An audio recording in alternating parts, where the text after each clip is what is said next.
Cape's leader, sports radio play-by-play. Go A's! Chatham on TRC, Cape Cod. Chatham A's baseball, sports radio play-by-play. Let's go A's! Wooden bats through the fog, playing under the lights. The stars of tomorrow shine tonight. No one else can beat them. Come on out and see them. Chatham A's baseball, summertime on Cape Cod.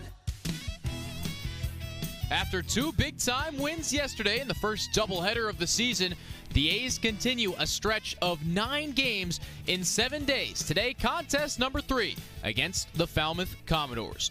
Welcome into Veterans Field, a beautiful night in Chatham, Massachusetts. Ian Unsworth, Joe Puccio to my left to bring you the action. Joe, yesterday, 2 contests against Wareham and 2 victories for Tom Holliday and crew. 5-3 in the first, 2-0 in the second, both powered by pitching. Yeah, that was a much-needed win for Chatham yesterday. It's been a slow start to the year. They came into that doubleheader 1-3-1. But then, as you mentioned, right, the pitching was just dominant. I look at Game 2 specifically. Jacob Waters with 3 1/3, 1 hit allowed, 4 Ks. Cy Nielsen came in relief for 2 2/3. He gave up a hit, and Brian Holliday got the save. 2 strikeouts in the 7th inning.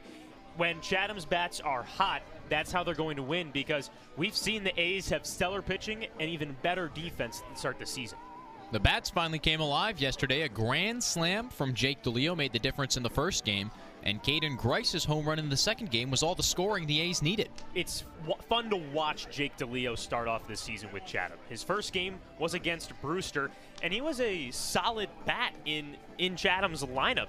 He came in his very first game, was 2 for 3 with 2 singles, and I know it was a loss for the A's, but that's something that you have to look forward to. Then he comes in Game 1, a grand slam, the first home run of the season for the A's. I mean, it came late, but it came at the right time. And then in Game 2, Caden Grice, first time that Chatham has scored first in a game in the season. It was a 2-run blast from Caden Grice. It's all the A's needed to beat Wareham. So the long ball was there yesterday for Chatham.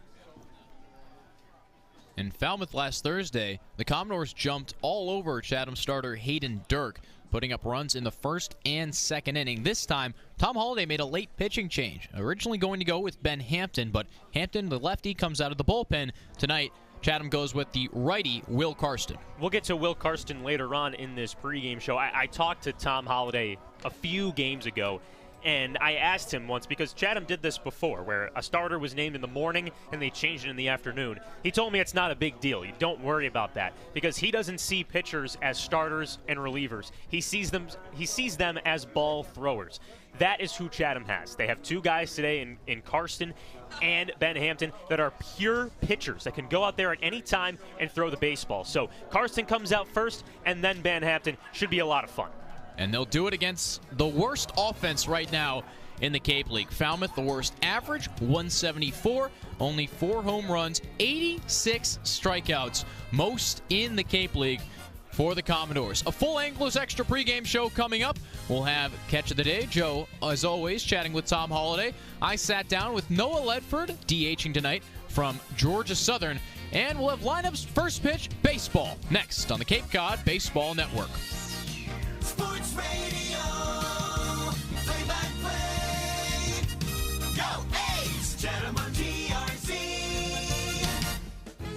Chatham Bars Inn is Cape Cod's premier 4-diamond oceanfront resort. With 217 luxurious rooms, guests have access to numerous amenities, including a private beach, complimentary children's programs, 4 award-winning restaurants, a new world-class spa, an outdoor pool, and tennis courts. Year after year, Chatham Bars Inn is recognized as one of the top resorts in the world. Chatham Bars Inn and Cape Cod Baseball. Summer fun for the whole family.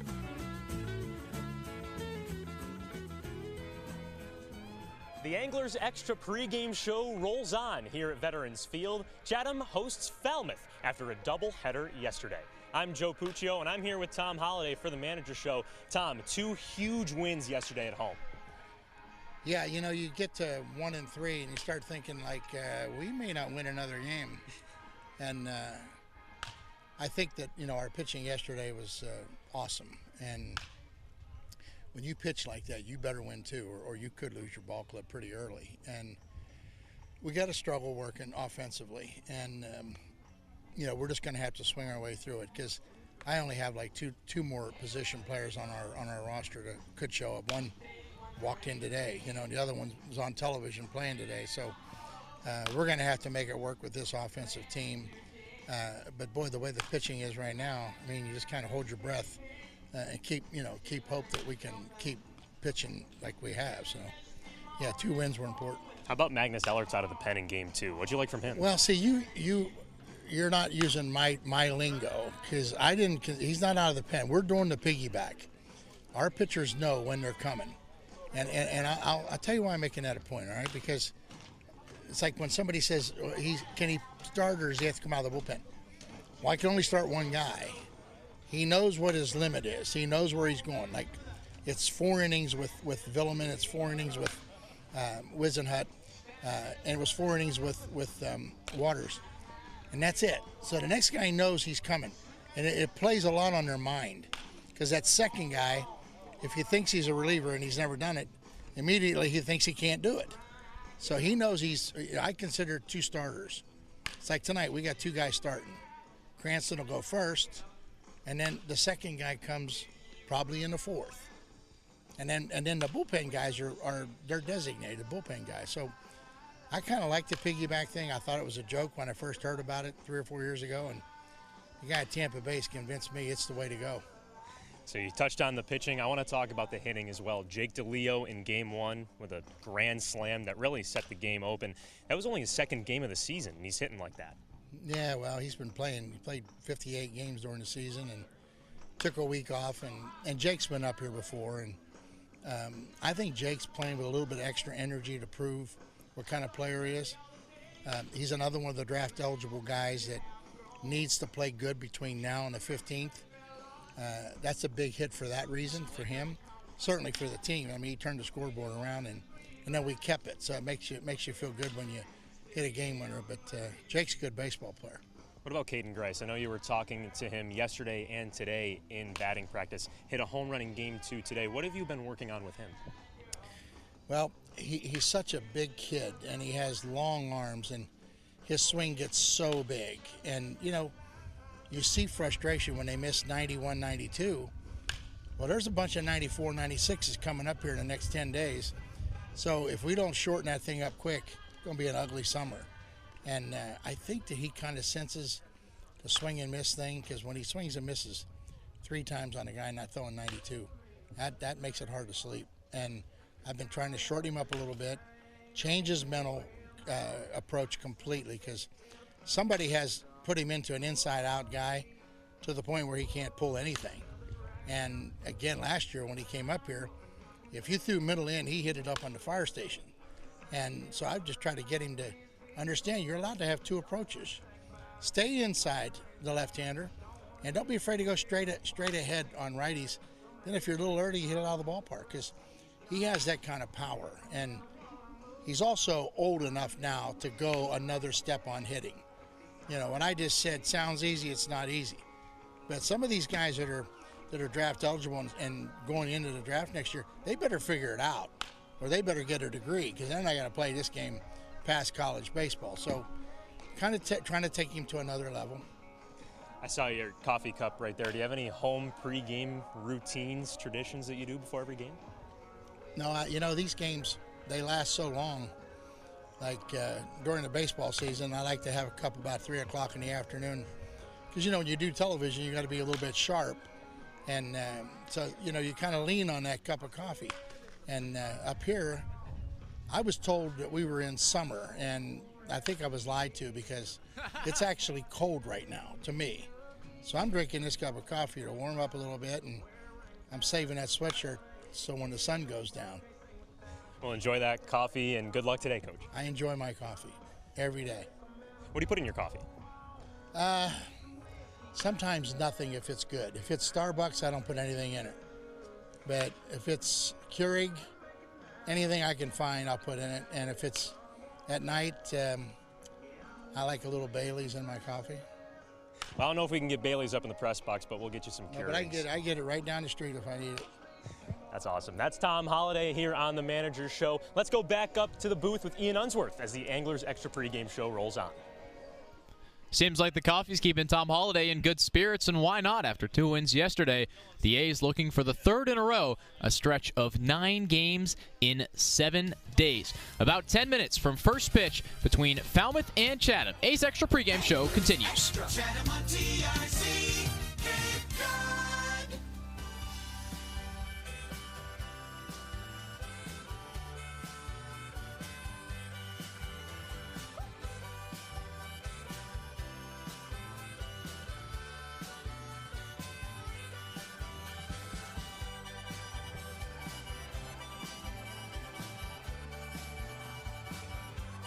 Anglers Extra Pregame Show continues on the Cape Cod Baseball Network. Ian Unsworth down field side, joined by Chatham first baseman Noah Ledford as the A's play the Falmouth Commodores today. Noah, 2 big wins yesterday, taking 2 off of Wareham in the doubleheader. How'd it feel? Felt great. I mean, offense finally started to click, and just a good sign for things to come.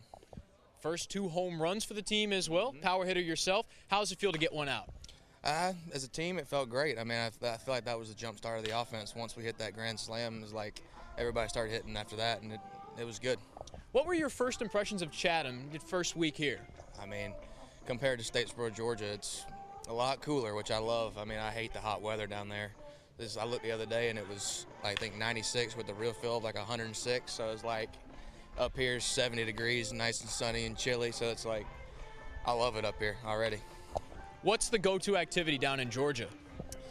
Fishing, like to fish. Lake, go to the lake. That's probably about it, honestly. Just fishing and going to the lake. So do you prefer the Georgia Lake or the Chatham Ocean? Oof, that's tough. The Chatham Ocean was cold the other day when I went in it, so probably going to stay with the Georgia Lake. But it was nice working out and then going into the water and like getting in there in the cold water made my legs feel real good. So that was a plus. Probably better than an ice bath, all things considered. It was close. Down in Georgia Southern, though, you had a great season, leading the Sun Belt in runs batted in. Came down to the last weekend. I want to hear your recount of how did that happen. Oh, yeah. I mean, I talked to the Carson Ruckford over at Lafayette. We talked about it. Like, it was crazy. He was up by a cup, like 4 or 5 on me to go into the last weekend of the series, and like he ended up hitting like 6 more RBIs, so I knew I had to beat, or no, he actually had like 6 or 7 more RBIs, so I knew I had to put up some big numbers. Ended up with 12 RBIs the last weekend. 3 games had 12 RBIs, so that was a huge weekend. Ended up beating them by 1 to end the season, so it was a crazy finish. And you guys made the tournament for the first time since 2014. What was that like as a team? Oh gosh, man, that was awesome. First time hosting a regional, like that. The crowd, we broke attendance records. The crowd was crazy. I mean, that's something I'll never forget. And so now you're up here in Chatham, striving for that Cape League championship, and you're doing it on both sides of the plate. Switch hitting, the only player on this team. How'd you develop that ability to switch hit? Been doing it since I was 4 or 5 years old, man. I just started. I'm one of the weird ones. I started left-handed, and then my dad flipped me over to the right side. So natural lefty, but developed into switch hitter since I was 5. So, I mean, it's very convenient to do. It's hard because you got to do double the swings, but it's worth it. Can you do other things with both hands as well? Are you ambidextrous in other senses? Yeah, I'm really weird with that stuff. Like I can go on and on. Like my dominant hand is right, my dominant eye is left. Like I cut with a knife in my right hand and eat with a fork with my left, even though my dominant hand is what you should use a fork with. I mean, I shoot iron sights with my gun left-handed. I shoot right-handed with a scope. It's like I'm just weird with stuff. Like it just all depends on what I'm doing. But it's all different. Multifaceted, multi-talented. Noah Ledford is in the lineup tonight against Falmouth. The A's looking for the 3rd straight win. Noah, thanks for hopping on Catch of the Day. Thank you, man. A's and Commodores coming up soon. We'll go back to Joe Puccio in the booth. Noah Ledford batting in the 8th spot tonight for Chatham. The switch hitting DH will be batting in just a few moments here on the Cape Cod Baseball Network. Folks, don't go anywhere. A's and Commodores. The 2022 Cape League season is in full swing. Lineups, baseball next. Anglers Extra. Chatham on TRC. Cape Cod. As a proud sponsor of the Cape Cod Baseball League, the Mass State Lottery is celebrating the games we love playing. From the baseball diamond to the many lottery games that help support all 351 cities and towns across the Commonwealth. So here's to 50 years of winning and 50 more. Celebrating 20 seasons on the Cape Cod Baseball Network. Chatham A's Baseball is on the air right now.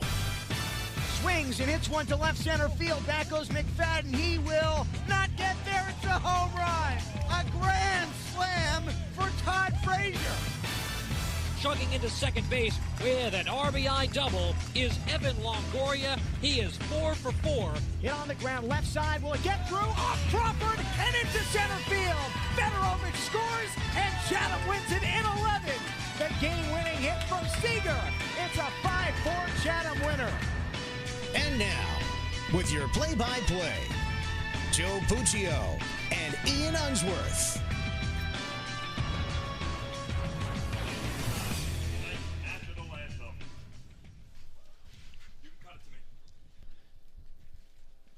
We'll hand it off to Peter Burns, the national anthem. Singing tonight's national anthem is Meredith Roberts, a nurse in Vermont and until June, executive director of the American Nurses Association.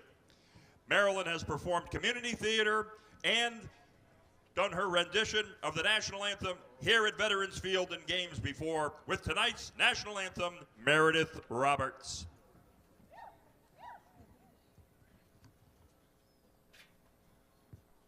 Oh, say, can you see by the dawn's early light what so proudly we held at the twilight's last gleaming, whose broad stripes and bright stars through the perilous fight o'er the ramparts we watched were so gallantly streaming, and the rocket's red glare, the bombs bursting in air, gave proof through the night that our flag was still there. Oh, say, does that star-spangled banner yet wave for the land of the free and the home of the brave? Meredith Roberts. That was Meredith Roberts with the national anthem. Ian Unsworth, Joe Puccio in the booth. I love Diamond side behind the third base line at Veterans Field. About 5 minutes before first pitch between Chatham and Falmouth. Joe, the lineups brought to you by the Chatham Squire. Let's start with the Falmouth Commodores because they'll be at bat first. Leading off is the Duke shortstop, Alex Mooney. Batting second, Kansas designated hitter, Maui Ahuna. Braden Taylor is the third baseman, batting third. He's from TCU. In the cleanup spot is Oregon first baseman, Jacob Walsh. Batting fifth from Florida, second baseman, Colby Halter. Batting sixth in right field from South Florida, Drew Brutcher. Batting seventh is the TCU center fielder, Luke Boyers. He's a switch hitter. Batting eighth is the catcher from NC State, Jacob Cozart. And batting ninth, switch hitting left fielder from Sam Houston, Anthony McKenzie. Ian, let's take a look at the pitching matchup presented by the Red Nun Bar and Grill. Joe, we've got Will Karsten on the bump for Chatham and Josh Hartle on the hill for Falmouth. The Chatham lineup quickly brought to you by the Chatham Squire. Jake DeLeo, Rock Riggio, Adonis Herrera, Chuck Ingram, Caden Grice, Dominic Temez, Nate Nakel, Noah Ledford, and Aiden Miola. Back to that pitching matchup, though, Joe. Karsten's on the bump. He's pitched one game thus far, 3 2/3 innings, and 2 hits, 2 walks, but no runs.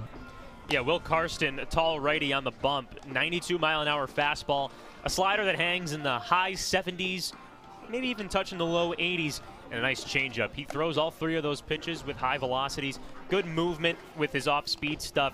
We'll see Karsten, then potentially Ben Hampton later on in the game. We expected Karsten to come in as the reliever, but he's now starting. And if you were here for the Anglers Extra pregame show, Tom Holliday doesn't like those terms. This is a piggyback system where both starters are ready to go. Interesting that Tom Holliday opts for the righty with 7 left-handed hitters. Well, the 2 switch hitters, but 7 left-handed hitters will start at the dish for Falmouth. Umpires today brought to you by Audio Associates, Mike Finn behind the plate, E. Tyler Bullock at first base, and Pat Burns at third.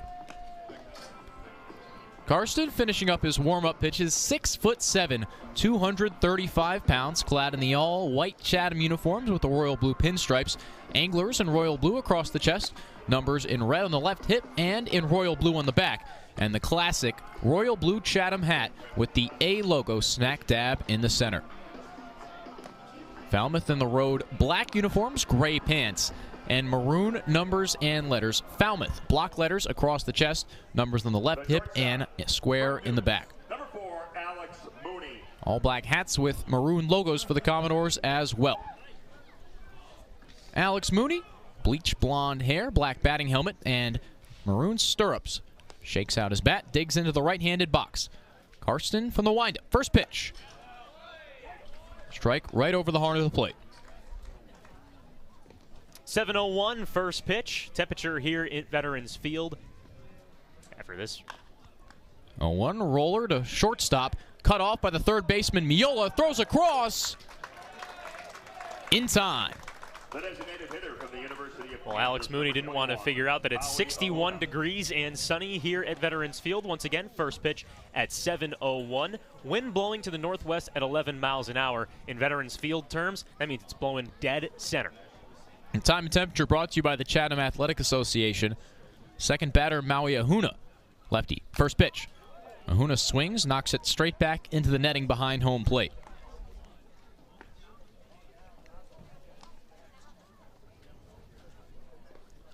Karsten from the windup. Fires. Misses outside with an off-speed pitch. Has a fastball, slider, and changeup in his arsenal. A quick windup in the pitch. Ahuna lifts it to center field. DeLeo a couple steps back. Keeps retreating to the warning track, and he makes the catch on the back pedal. A lofty second out, as you said, Joe, the ball carrying. But Jake DeLeo hauling it in center field. Let's check out the rest of the defensive alignment brought to us by Short and Sweet Ice Cream. From left to right, Chuck Ingram, Jake DeLeo, and Nate Nagel. That's the outfield for the A's. From third to first, Aiden Miola, Adonis Herrera at short, Rock Riggio, and Caden Grice. Behind the plate is Dominic Temez, and on the mound, Will Karsten. 3-hitter Braden Taylor in the lefty box. He swings first pitch, a fly ball to left. Couple steps back for Ingram, still moving. Makes the catch to his left. And that's a 6-pitch, 1-2-3 inning for Will Karsten. Falmouth, the worst hitting team in the Cape Cod League, and looking like it. 174 average coming into the ball game, and the first 3 hitters go down on just 6 pitches. A grounded and 2 flyouts, and Chatham's top of the order that hit well yesterday, including Jake DeLeo leading off. Up next, 1-2-3, no score through a half. The Cape Cod Baseball Network. Sports Radio, play-by-play. Go A's, Chatham on GRC.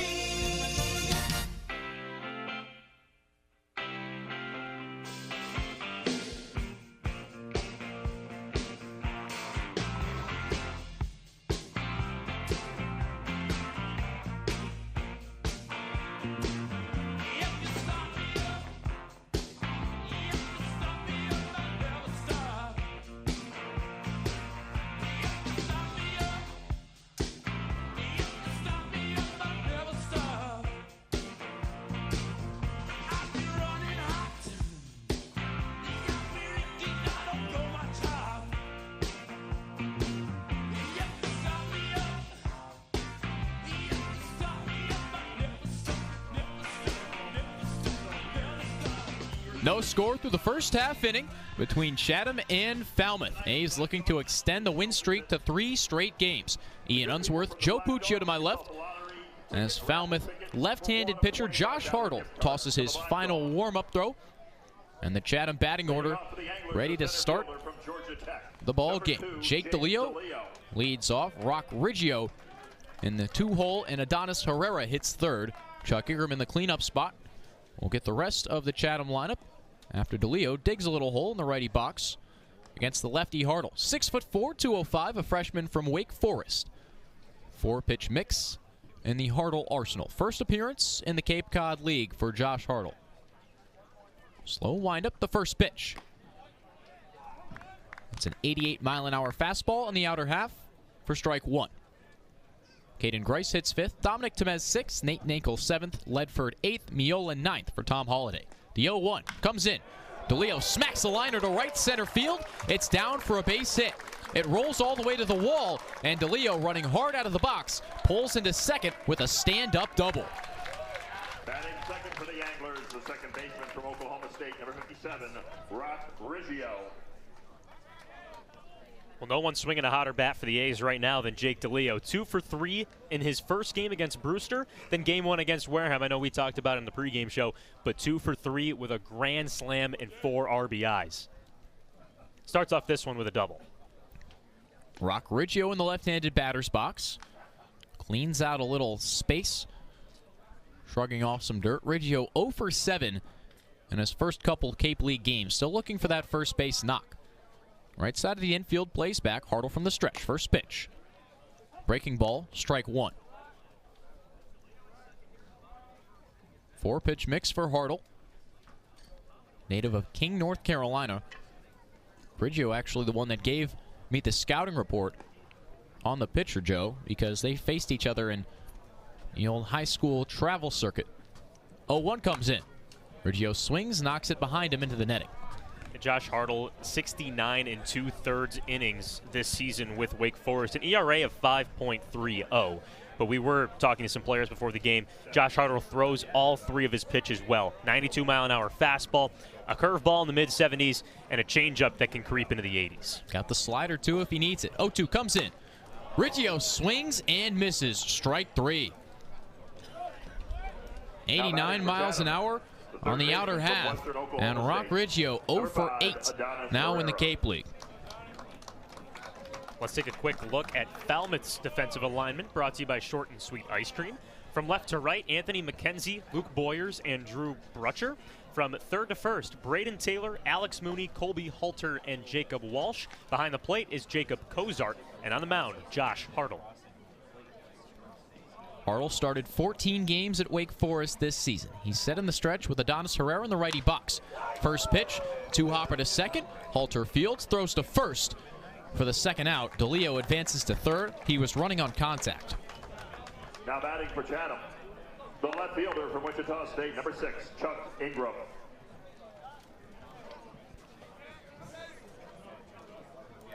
Here's Chuck Ingram hitting cleanup. He's 0 for 10. 6 strikeouts already. Shoulder width stance in the righty box. Hartle back to the windup. His first pitch. Off speed. DeLeo thought about coming home as the ball bounced away from Cozart, but retreated back to third. Took an extra half second for Hartle to get off the mound. DeLeo got a quarter of the way down the base path and then retreated back. And Ingram barely lifted the bat off his shoulder, but Mike Finn called a swing. So he's down on the count 0-1. Hartle lifts his leg, flares, now deals. Fastball misses up and outside. Hartle, an interesting windup. He picks up his front leg, then straightens it before coming home. He lifts for the 1-1. Breaking ball bounces off the chest protector of Cozart, then hits Ingram's front leg. DeLeo a couple steps towards home, now retreats to third. Cozart's been active in this at-bat. The check swing from Ingram in the first pitch, and now blocking that ball that bounced right in front of home plate. Ingram 0 for 3 in the first game of the doubleheader yesterday. Here's Hartle's 2-1. Fastball down the middle. Ingram tips it foul. seemed to have hit Mike Finn, the home plate umpire, in his right leg. He's walking off that foul tip. Yesterday, home plate umpire Mike Rabideau in the first game took a breaking ball to the left forearm. He was icing it in between innings. And he was good after the game. He was just continuously icing his arm throughout the contest. 2-2 count to Ingram. Caden Grice on deck. Jake DeLeo at third. Bottom of the first at Veterans Field. Those score between Chatham and Falmouth. Second game these teams have played against each other this season. Here's the 2-2. Ingram hits a chopper up the middle, but Hartle fields it above his head, flips to first, and ends the frame. An 11-pitch inning for Josh Hartle, his first in the Cape League. No runs on one hit, and a man left on third. Jake DeLeo's leadoff double does nothing for the A's. No score after one.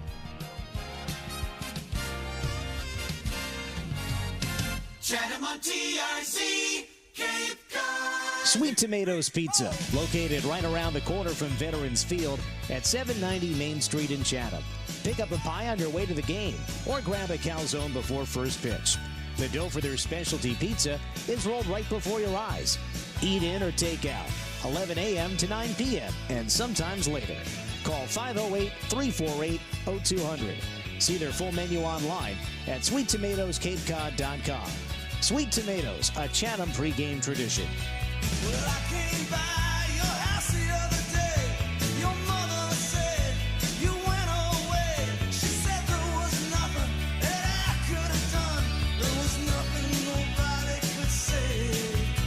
Now me and you, we've known each other, yeah, ever since we were 16. I wish I would have known. No score through one inning at Veterans Field. Will Karsten deals his last warm-up pitch as 4-5-6 in the Falmouth order comes to the plate. Jacob Walsh, Colby Halter, Drew Brutcher due up for Jeff Trundy and Falmouth. Ian Unsworth and Joe Puccio with you on the Cape Cod Baseball Network. Karsten, a 6-pitch first inning, 2 flyouts and a groundout. Walsh digs into the left-handed box. First pitch. A swing and a fly ball. Foul over our heads.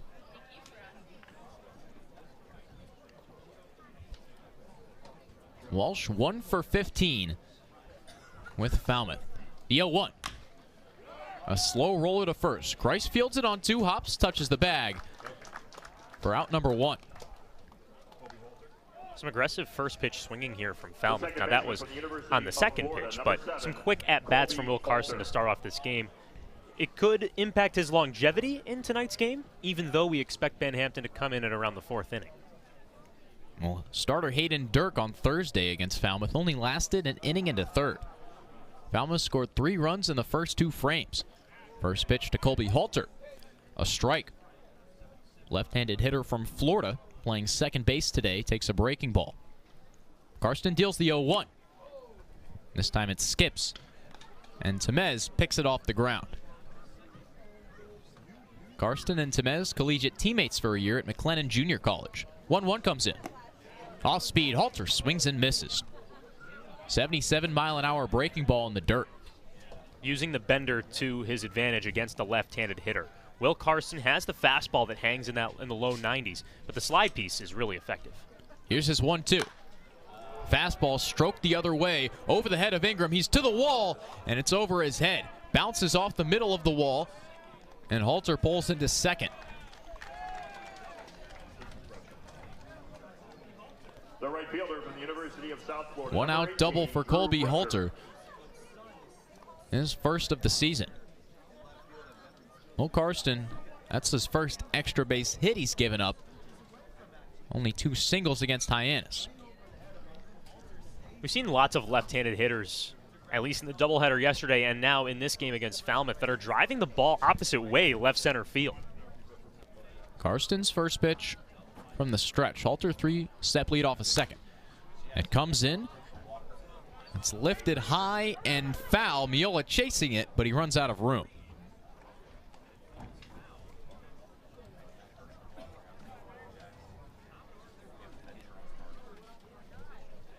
The sun's creeping in over the trees in left field, so Miola doesn't have to battle it whatsoever. However, the lights are on here at Veterans Field. Drew Brutcher's in the left-handed batter's box. Stands tall. He's 6'5", playing right field. Karsten's 6'7" on the hill. Checks the runner, throws home. Changeup misses low and outside. 83 on the gun. Mentioned Karsten and Dominic Temez behind home plate were teammates. They won a JUCO World Series in 2021. Karsten 2 looks at second, now throws home. Brutcher swings, lifts a shallow pop fly to left. Ingram chasing it, comes in, makes the grab, and the runner retreats to second. 2 outs. Colby Halter still in scoring position. It's interesting to watch Adonis Herrera at shortstop today. He read that pop fly quickly, went out to shallow left field, quickly called off by Chuck Ingram. But this is now the second day in a row where he's playing a different position than third base. Herrera played second yesterday, just giving Marcus Brown, the everyday shortstop for Chatham, a day off. With 2 outs, here's Luke Boyers, left-handed bat from TCU. Karsten fiddles with the baseball, hands at his chest. Now he throws. First pitch, breaking ball, ball 1.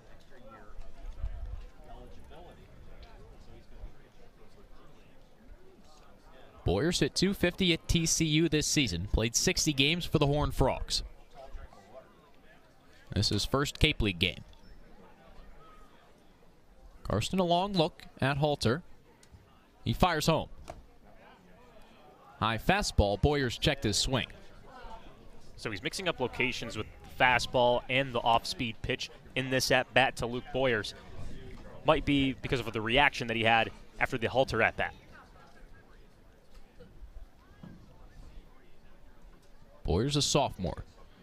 Karsten deals. Gets a swing and miss. 88 low and inside. And the bat of Boyers couldn't connect. Second-year Commodore Luke Boyers hit .163 in 24 games for Falmouth a season ago. 2 outs, top of the second. Karsten turns and throws back. Well, fakes a throw back, that is. Herrera wasn't there. No score, both team with a base knock through 1. 2 outs here in the top of the second. Karsten gets the sign. Temez sets up low and in. Here's the pitch. Called strike inside corner. 2-2 count, 2 outs. So now Boyers has to shorten up. Any pitch inside out, he has to try and slap it some way. Right side of the Chatham infield back. Herrera behind the runner at second. Outfield straight up. 2-2 count. Karsten delivers. Off speed, swing and a miss. Strike 3.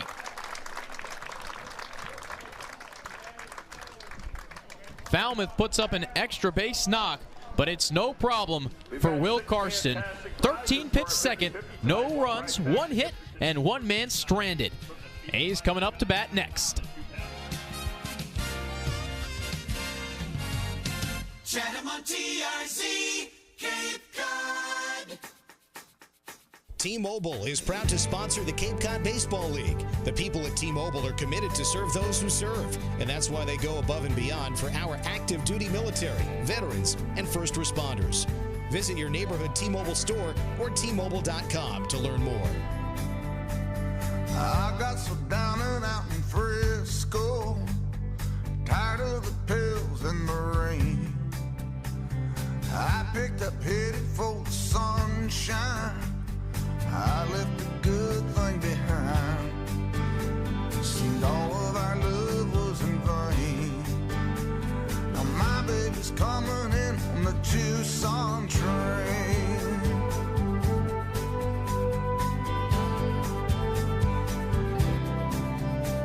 I come here looking for a new life, one I wouldn't have to explain.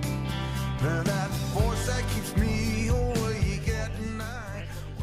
Chatham 0, Falmouth 0 through an inning and a half. A beautiful sunny night at Veterans Field. Ian Unsworth alongside Joe Puccio here in the broadcast booth.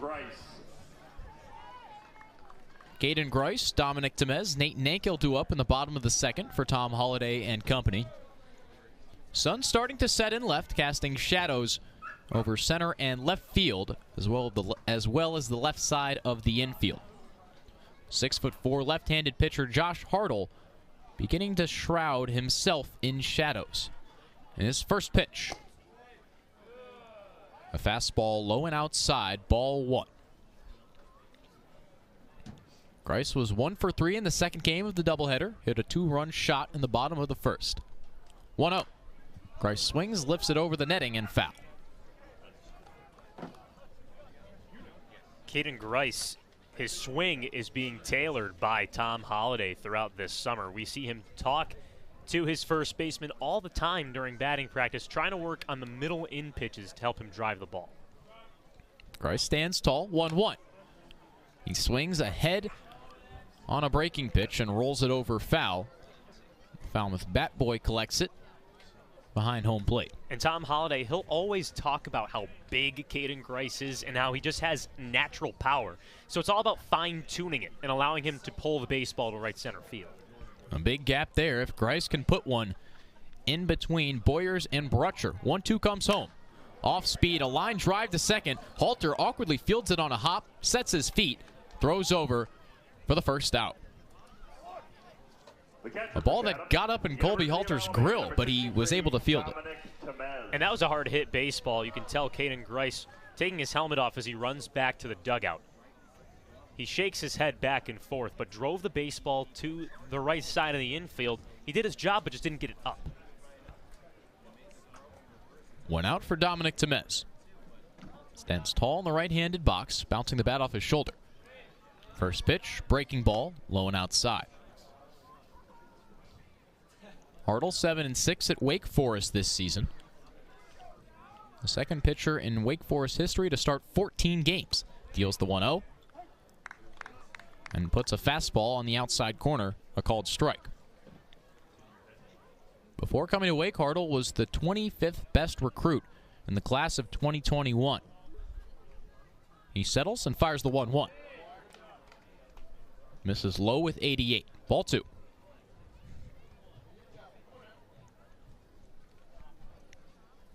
Temez 1 for 3 yesterday in game 1. Scored a run on the DeLeo grand slam. 2-1 comes in. Strike on the outer half.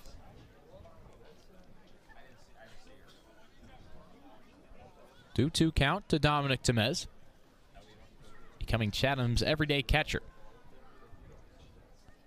Here comes the pitch. Swing and a miss. 86 in the dirt. Temez went fishing. Second strikeout for Hartle, and out number 2.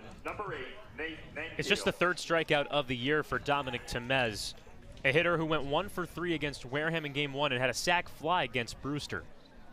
So Temez has made contact as of late, but with that off-speed pitch working from Carson, he's got a lot to learn. With 2 outs, Nate Nankel, right-handed hitting right fielder. First pitch. Ball 1, up and out with 76. Nankel played the first game of the doubleheader yesterday. He was 0 for 2 with a walk, but had some good at-bats. Here comes the 1-0. Nankel foul tips it into the mid of Kozar. Nate Nankel, a cold bat as of late, 0 for 4 in his last 2 games after getting off to such a hot start. He no longer leads the team in batting average. 1-1 comes in. Nankel swings and misses. Fastball up and away. Hartle with that left-handed arm side run that moves the ball away from righty hitters on his fastball. Nankel down in the count, 1-2. Hartle from the windup, the pitch. Drilled into right center field, base knock. It drops in front of Brutcher, and Nankel extends the inning. 2 outs, man on first for the A's. Nankel drove the ball to where it was pitched. Fastball, outside part of the plate. Strapped his hands to it, poked it to right field.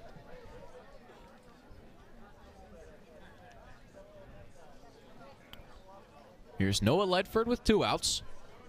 Chatham's only switch hitter in the right-handed box. Nankel 2 stolen bases this season. 3-step lead off first. Hartle deals. Ledford swings, rolls over, And it dribbles foul right in front of the third base bag. Braden Taylor charged down that third baseline. Had his body positioned in foul territory, just waiting for the ball to turn over. Jacob Cozart picks up Ledford's bat and stands it up on home plate, so the Georgia Southern DH can grab it on his way back to the righty box. It's a pretty cool party trick from Cozart. Little showmanship. 0-1, 2 outs. Here's the pitch. Off speed, and Ledford no chance with his swing.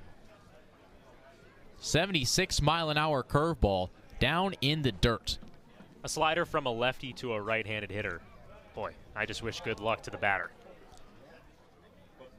Ledford down on the count 0-2. Pitch comes in, and Ledford swings, stays alive. Fouls it off the mid of Cozart. Nankel no move towards second yet. Short leads off of first. Hartle keeping him close. Nate Nankel was caught stealing a few nights ago in Falmouth to end the game. Wonder if Cozart remembers him. Pitch comes in. Low and inside. Fastball slightly below the knees of Noah Ledford. Couple of jeers from not only Falmouth players, but the Falmouth supporters that have made the trek over here. First base sideline full of fans. 1-2 count. Breaking ball through the legs of Cozart. Nankel speeds to second, takes a wide turn, but he'll stay at the second base bag. Count even at 2-2 to Noah Ledford. Prime opportunity for Noah Ledford to get his first RBI of the campaign. Standing at 6'1", 245, has a nice compact swing, and we've seen in batting practice he has a ton of power.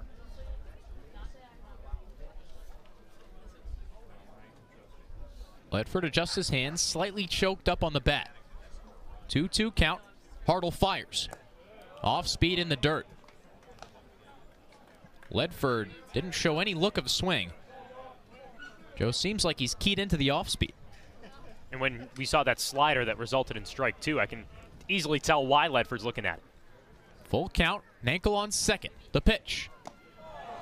Blown past Ledford. Strike three.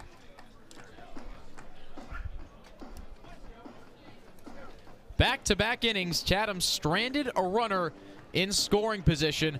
Nankel gets to second on a wild pitch, but strikeouts from Temez and Ledford keep us knotted up, scoreless. Through two here at Veterans Field on the Cape Cod Baseball Network.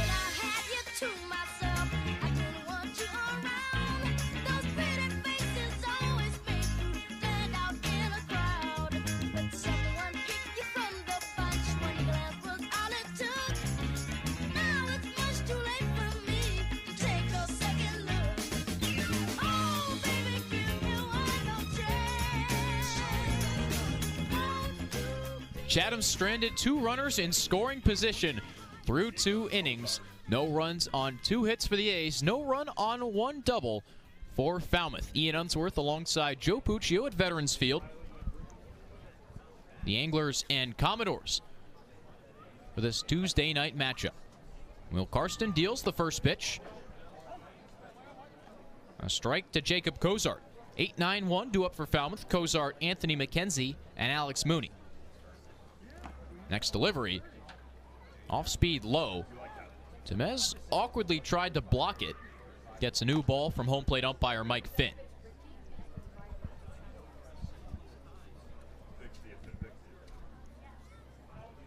Cozart settles back in.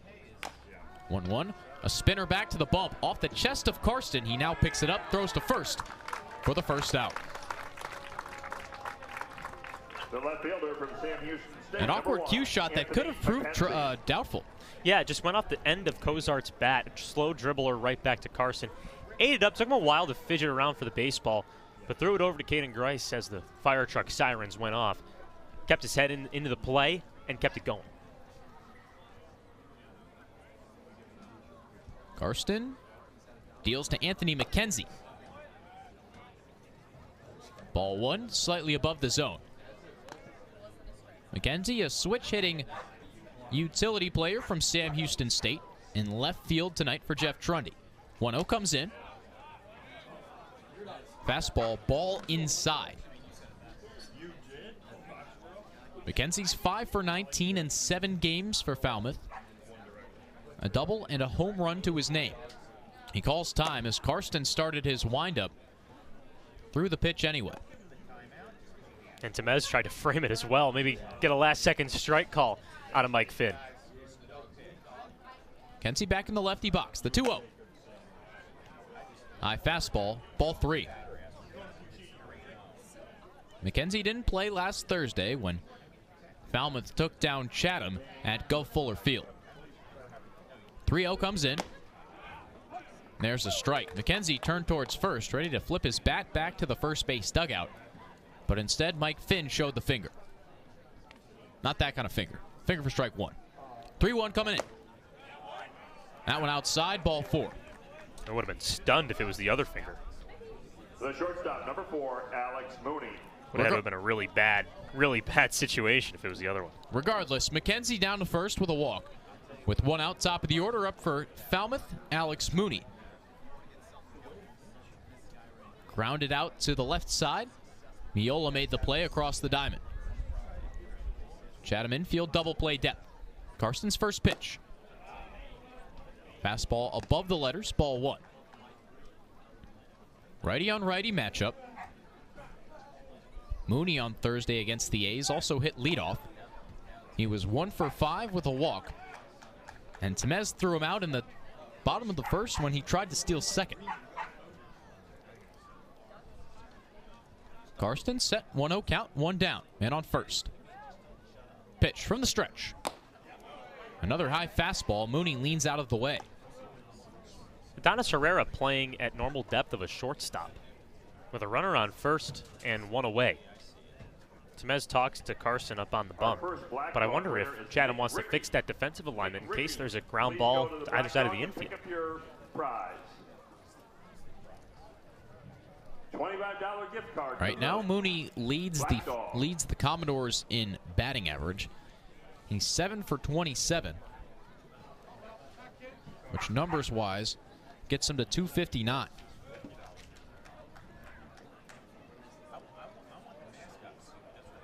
Scored 5 runs with 3 doubles. Next pitch comes in. It's a ball. Up and out.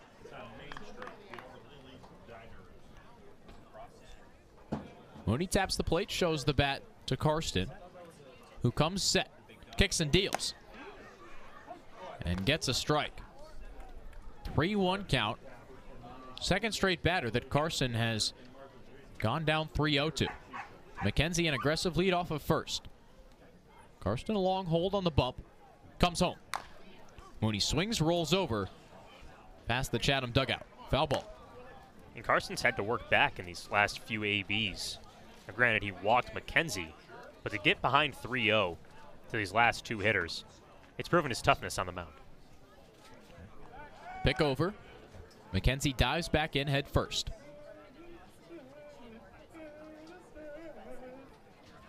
No score.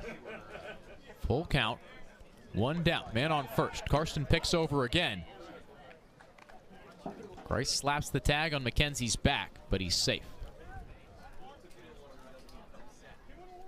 Mooney, freshman from Duke, in the righty box. Karsten delivers. Runner goes. Mooney swings.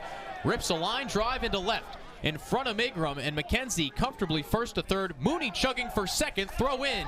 Not in time. Alex Mooney slides into second safely with a 1-out double. McKenzie to third. 2 runners in scoring position for Falmouth. The That was a hit and run worked to perfection. Not only does the runner make it all the way to third, obviously, on the stolen base, but for Mooney to stretch out a single into a double shows his legs. Now there's 2 runners in scoring position with 1 away and no chance for a routine double play. A line drive into left that died in the grass. Ingram got to it as quickly as possible. Maui Ahuna in the lefty box, 1 out. First pitch. Breaking ball, called strike 1.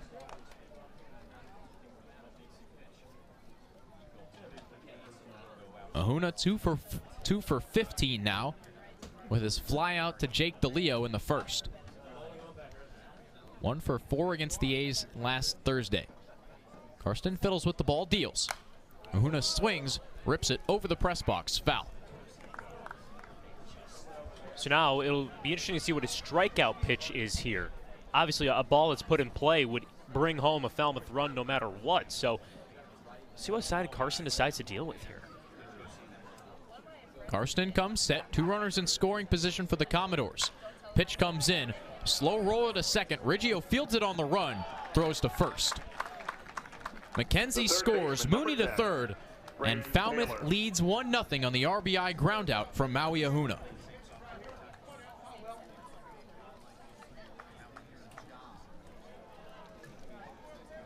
Two outs in the frame. Here's Braden Taylor. Lefty bat from TCU, who has 2 base knocks against the A's already. Made his Cape League debut last Thursday, was 2 for 3 with a run. First pitch, called strike. Fastball inner half to Taylor.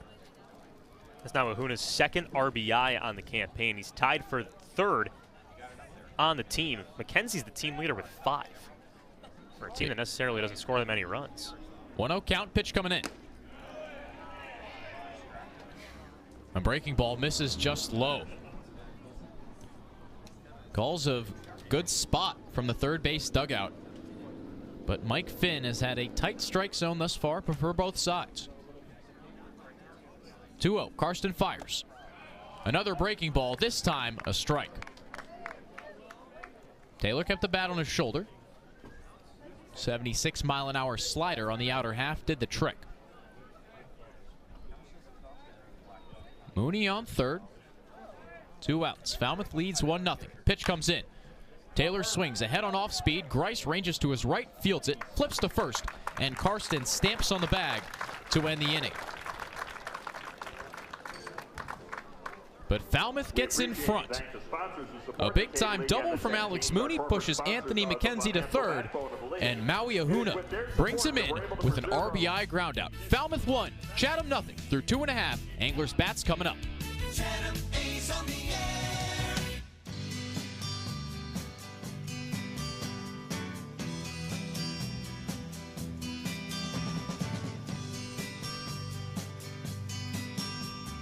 Long as I remember, the rain been coming down, clouds of mist drip pouring, confusion on the ground.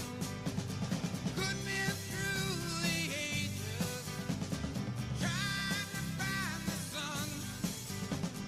And I wonder, still I wonder, who'll stop the rain. I went down Virginia, seeking shelter from the storm. Caught up in the fable. Chatham down 1-0 through 2.5. Falmouth take a 1-0 lead in the top of the third. And now the A's bats looking for a response. 9-1-2 due up for Tom Holliday's company. Miola, DeLeo, Riggio. Aiden Miola still looking for his first hit in the Cape League in the right-handed box. First pitch, he swings, rips it down the first base line, but it's foul. At the first baseman, Walsh beat, but the side spin on the baseball carried it into foul territory. Aiden Miola, a .286 hitter with OSU this season. Hartle fires. Second pitch swing. Ripped past Mooney into the outfield.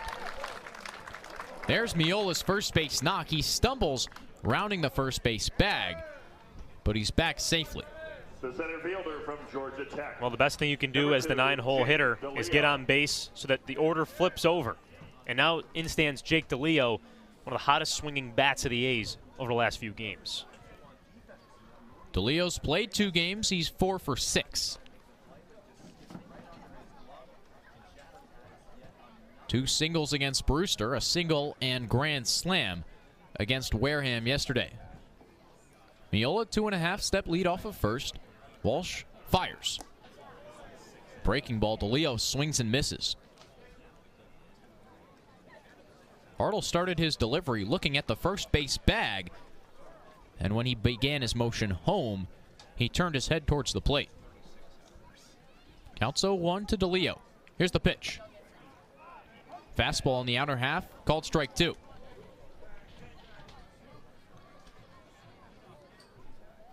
Mooney and Halter pinch towards the middle. Big gap on the right side of the infield for Jake DeLeo. Hartle gets the sign, fires. DeLeo swings, a grounder to short. Mooney to second for 1. Halter to first. Not in time. Fielder's choice puts out Aiden Miola, but Jake DeLeo hustles down the first base line to prevent the double play. A slow roller to Alex Mooney's right. Had a smooth transfer over to second base.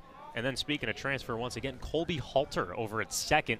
Got it out to first as quickly as he could. Jake DeLeo is just too fast. DeLeo a short lead off of first. Rock Riggio in the left-handed box. The first pitch from Halter, a swing, a chopper to second. Halter fields it, flips to Mooney. He throws to first, and there's the double play. Instead of 6-4-3, 4-6-3, as Halter got it, didn't even have to move before he flipped it to Alex Mooney, who put a strike on Jacob Walsh. Chatham has a hit in each inning, but still can't plate a run. The A's with 3 hits, but nothing to show for it. Falmouth a run on 2, coming in the top of the 3rd. Will Karsten pitching well thus far, but he's given up a couple big knocks. Chatham down 1-0, and I'll be passing play-by-play over to Joe Puccio to take you through the middle innings. That's coming up next on the Cape Cod Baseball Network.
We're back at Veterans Field as we start the top of the 4th inning here on the Cape Cod Baseball Network. Falmouth 1, Chatham 0.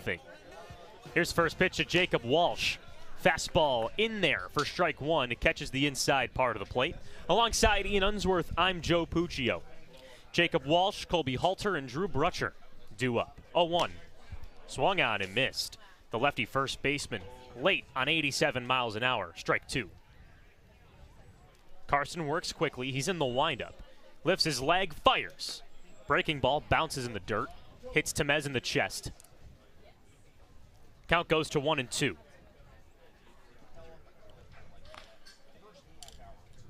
Will Karsten in his 4th inning of work. He's allowed 2 hits and a run. He gets set for the 1-2. Breaking ball lined deep right center field. DeLeo runs over. It's gone! Jacob Walsh finds the hill in right center field. Falmouth leads 2-0 on a deep ball from Jacob Walsh. His first home run of the Cape League season.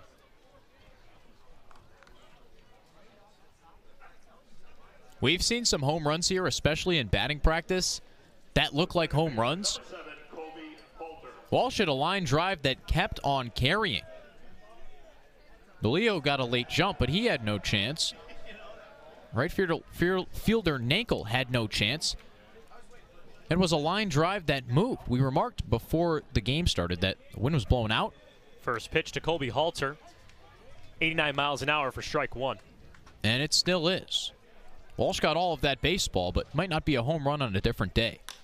0-1 line right field. Lands in front of Nankel for a base hit.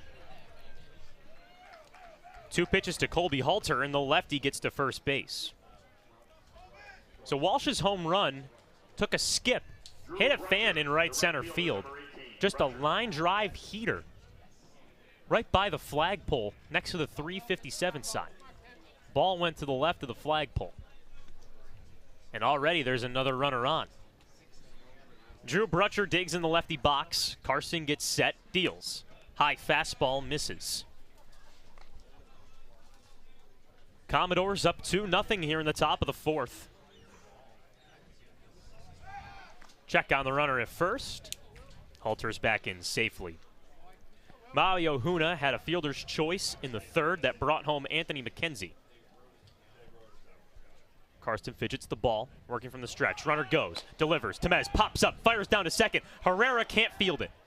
Riggio backs up the throw. Colby Halter steals second. And that was a solid jump from Halter. Even if Herrera caught the baseball, he still would have been safe. Just like that, a runner in scoring position with nobody out. Commodores lead 2-0 with Drew Brutcher in the batter's box. He's wearing white socks with maroon stirrups. 2-0. High fly ball left field. Ingram hustles in. He's in foul territory. He can't get there. Lands right in front of him. The count goes to 2-1. Look down the left field line. Ben Hampton's quickly up and throwing for Chatham. Carson was grooving through 3 full. Only gave up 2 hits coming into this inning. But now has a home run against him in the top of the fourth. A bomb from Jacob Walsh. And now a runner on second. Still nobody away. Carson glanced towards second. Deals. Another deep fly ball. Right field. That one is way gone. Onto Depot Road. A 2-run blast from Drew Brutcher. It's now 4-0 Falmouth.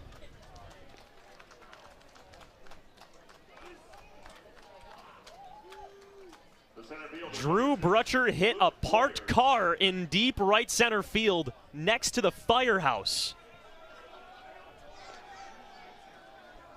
My jaw's dropped, and that was a moonshot.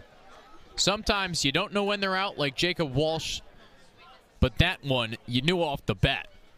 Brutcher stood a couple steps out of the box and admired it, and I don't blame him. That thing flew.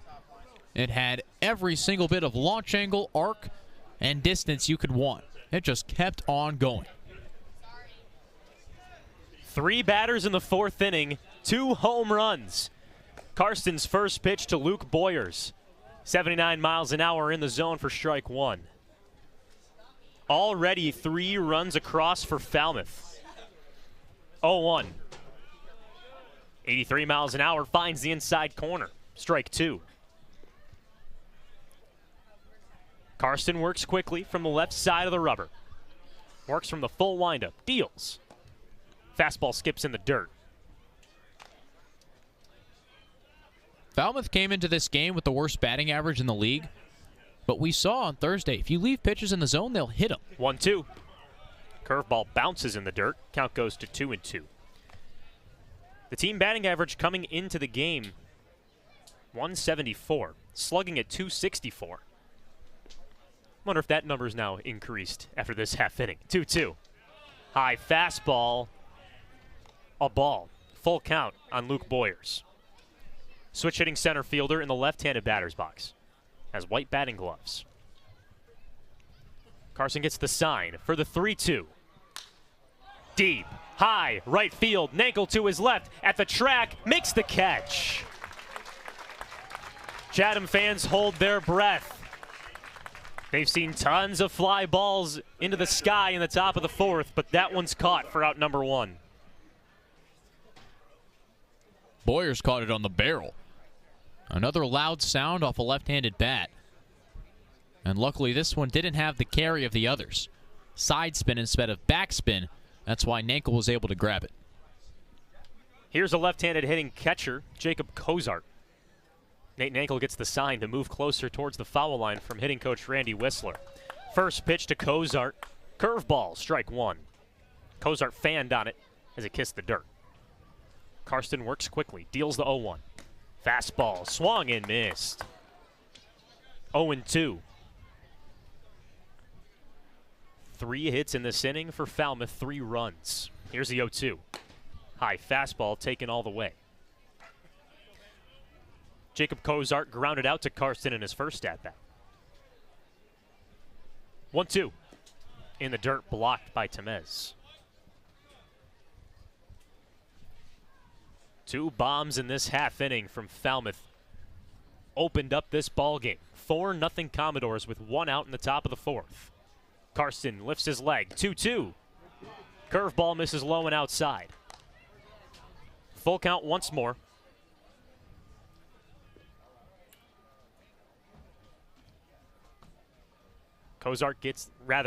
Karsten gets the sign against Cozart. 3-2. Curveball. Strike 3 looking. Second punch out of the day for Will Karsten. And that's the second out. And there is barely any noise circulating around this stadium. A couple claps coming from the third base dugout after that strikeout, but nothing else. Home runs took the wind out of the sails. 9-hole hitter Anthony McKenzie digs in. First pitch. Fouled back to the screen, 0-1. McKenzie, a switch hitter, batting in the left-handed box. Walked back in the third inning and represented the first run for Falmouth. He's wearing white socks with maroon stirrups. Karsten in his blue stirrups deals. Curveball finds the zone, 0-2. Wind blowing out to dead center field.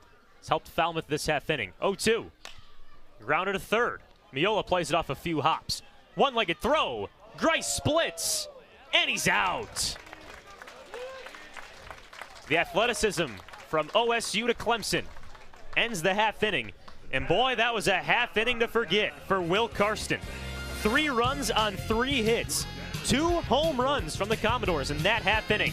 Extends the Commodores' lead to 4-0 on the Cape Cod Baseball Network. Chatham on TRZ, Cape Cod.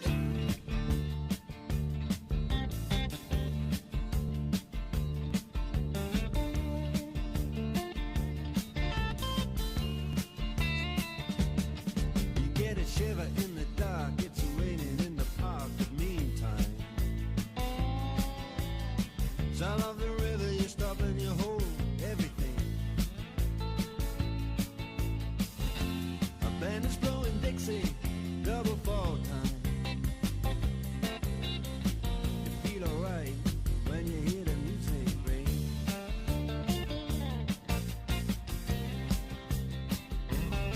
Well, now you step inside, but you don't see too many faces. Coming in out of the rain to hear the jazz go down. Competition in other places. But the horns, they blowing that sound. Way on down south. Bottom of the fourth here at Veterans Field.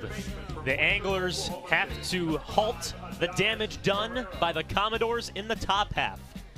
3 runs plated by the Commodores in the top of the fourth extends Falmouth's lead to 4-0. Alongside Ian Unsworth, I'm Joe Puccio. 3-4-5 for the Anglers, starting with Adonis Herrera. He's in the right-handed batter's box against the left-handed Josh Hartle from Wake Forest. Hartle lifts his leg. First pitch. Curveball drops in the zone for strike 1. Herrera grounded out to second in his first at-bat in the first inning. 0 for 2 last night in Game 1 against Wareham. 0-1 from Hartle. Skips in the dirt. Cozart blocked it.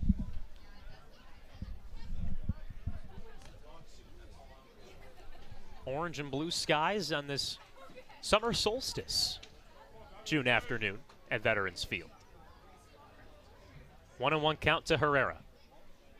Hartle fires. Grounded to third. Played off a few hops by Taylor. Throws across the diamond and retires Herrera for out number 1. The left fielder from Wichita State, number 6, Chuck Ingram.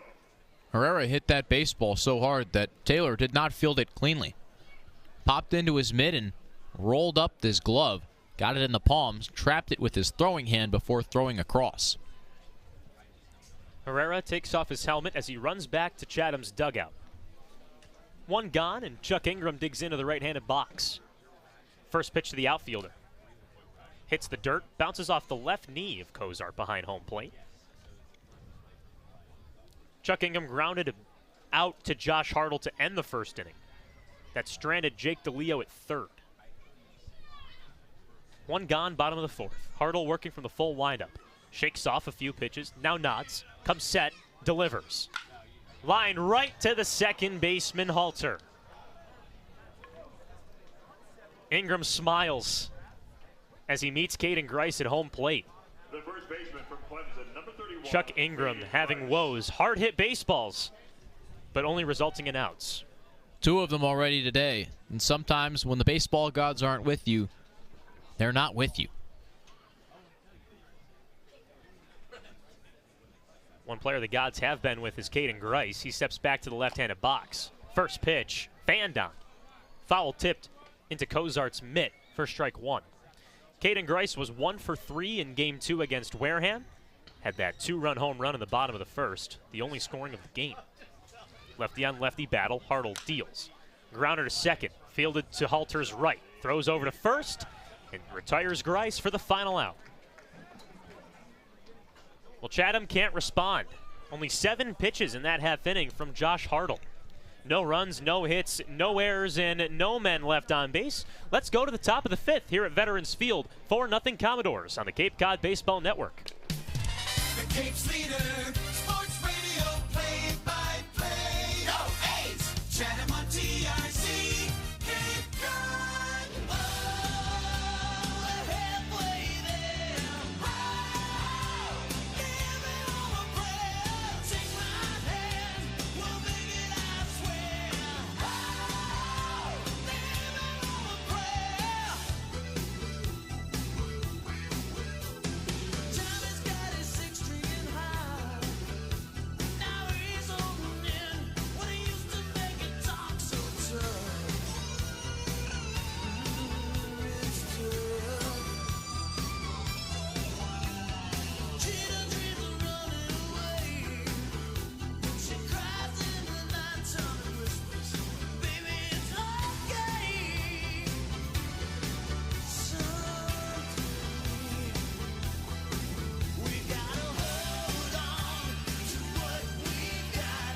It doesn't make a difference if we're making or not. We got each other."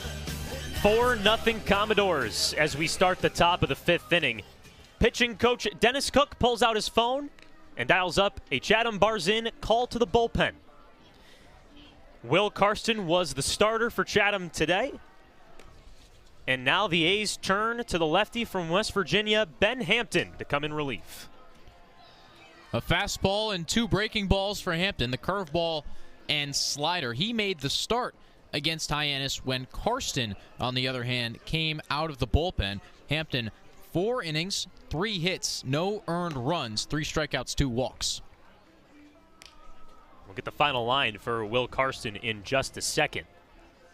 Falmouth came into this game as the worst hitting team in the Cape Cod Baseball League. They're the best show on dirt tonight with 4 runs and 5 hits. 2 bombs in the 4th inning opened up this ball game. The Commodores' order flips over. 1, 2, and 3, Alex Mooney, the Duke shortstop, to get things going against Ben Hampton.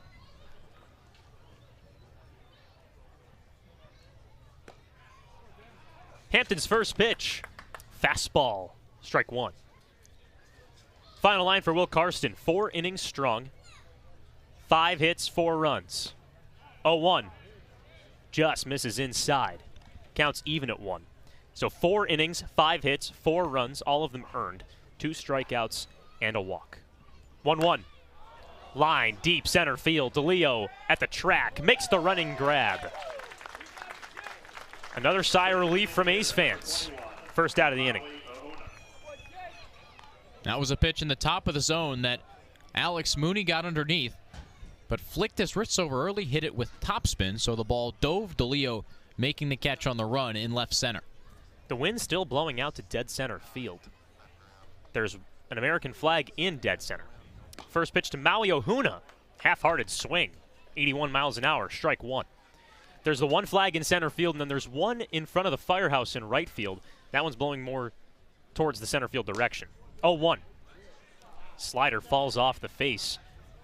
81 miles an hour, 1-1. Hampton works quickly. Curveball. Checked over to third. No swing, says Pat Burns. The Chatham dugout wanted strike 2, but instead it's 2-1.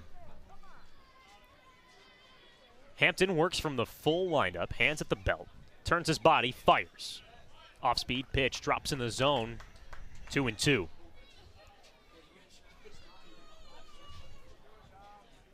His out pitch is a slider, see if he goes on at 2-2. Fastball, line into center field, base hit.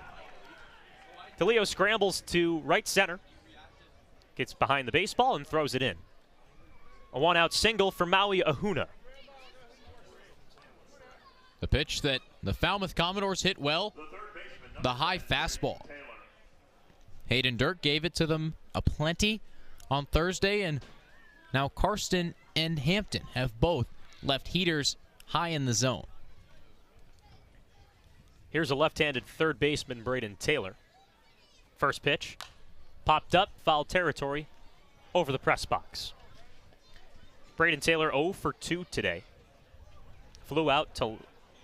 Flied out to left field in the first inning. Caden Grice flipped the ball to Will Karsten to retire Taylor to end the third. 0-1. Lined deep right field, Nankel to his left. He's on the run, makes the catch at the warning track. Hard hit baseballs to the outfield to start Ben Hampton's relief appearance, but 2 of them result in outs. The first baseman, number 33, Jacob Walsh.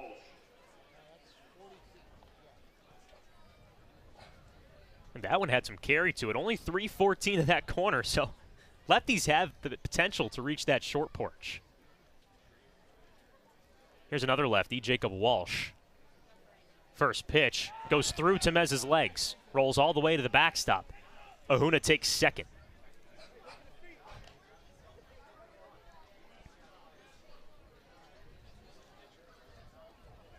Game of split decisions, game of inches. Ball just trickled past Temez. Ahuna's in scoring position. Jacob Walsh with a home run in his last at-bat. 1-0. Grounder to Grice at first. Fields it to his right. Steps on the bag himself to retire the side. So Falmouth continues to hit some hard baseballs. 2 of them in this half inning, however, result in outs to help the Chatham A's. No runs on just 1 hit, no errors, and Maui Ahuna stranded at second. Falmouth 4, Chatham nothing.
Let's start the bottom of the 5th here at Veterans Field.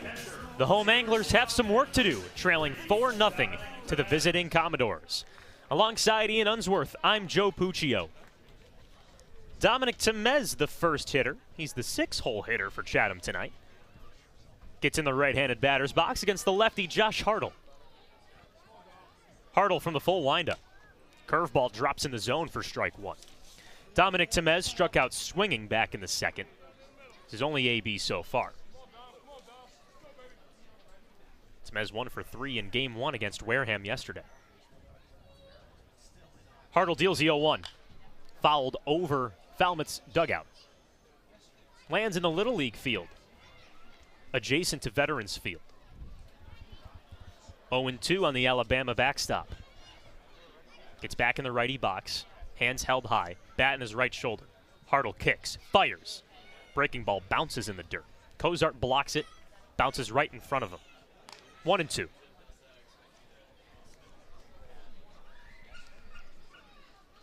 Wind blowing out to dead center field. Blue sky with a hint of orange as the sun sets on the summer solstice. 1-2. Grounder to short.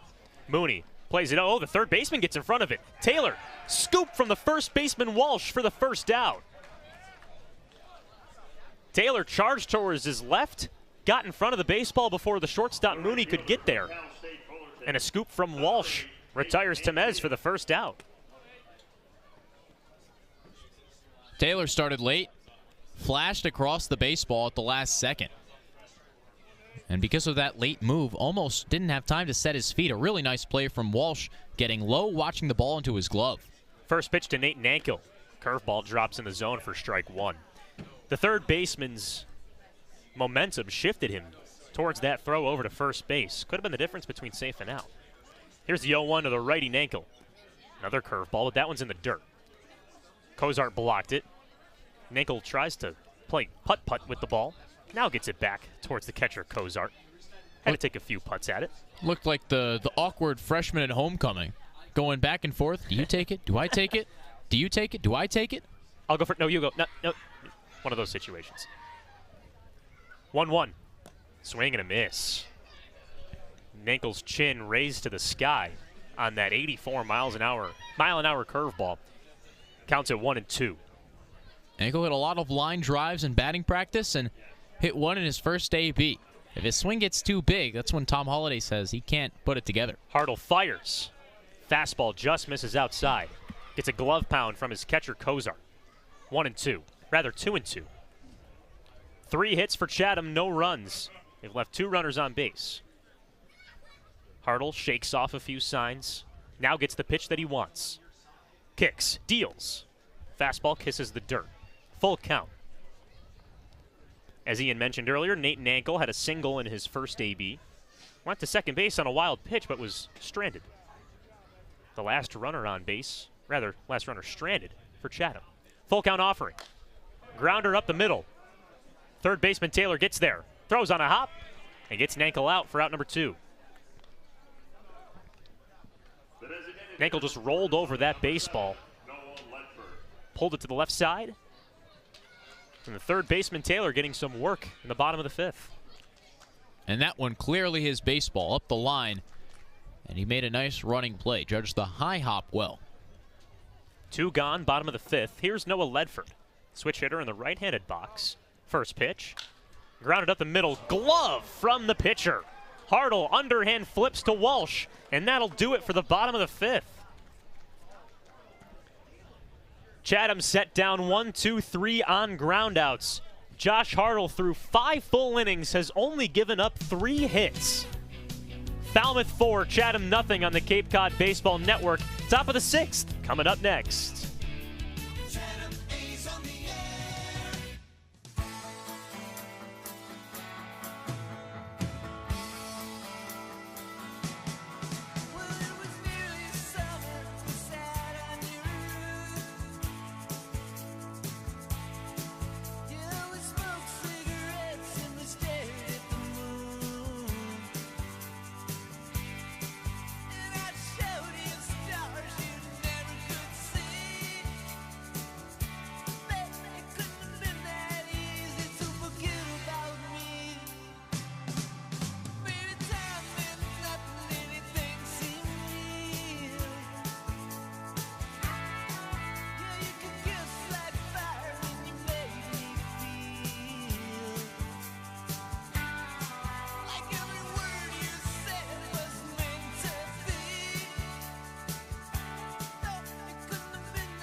Falmouth came into this game with 41 hits on the season, tied for second to last in the league.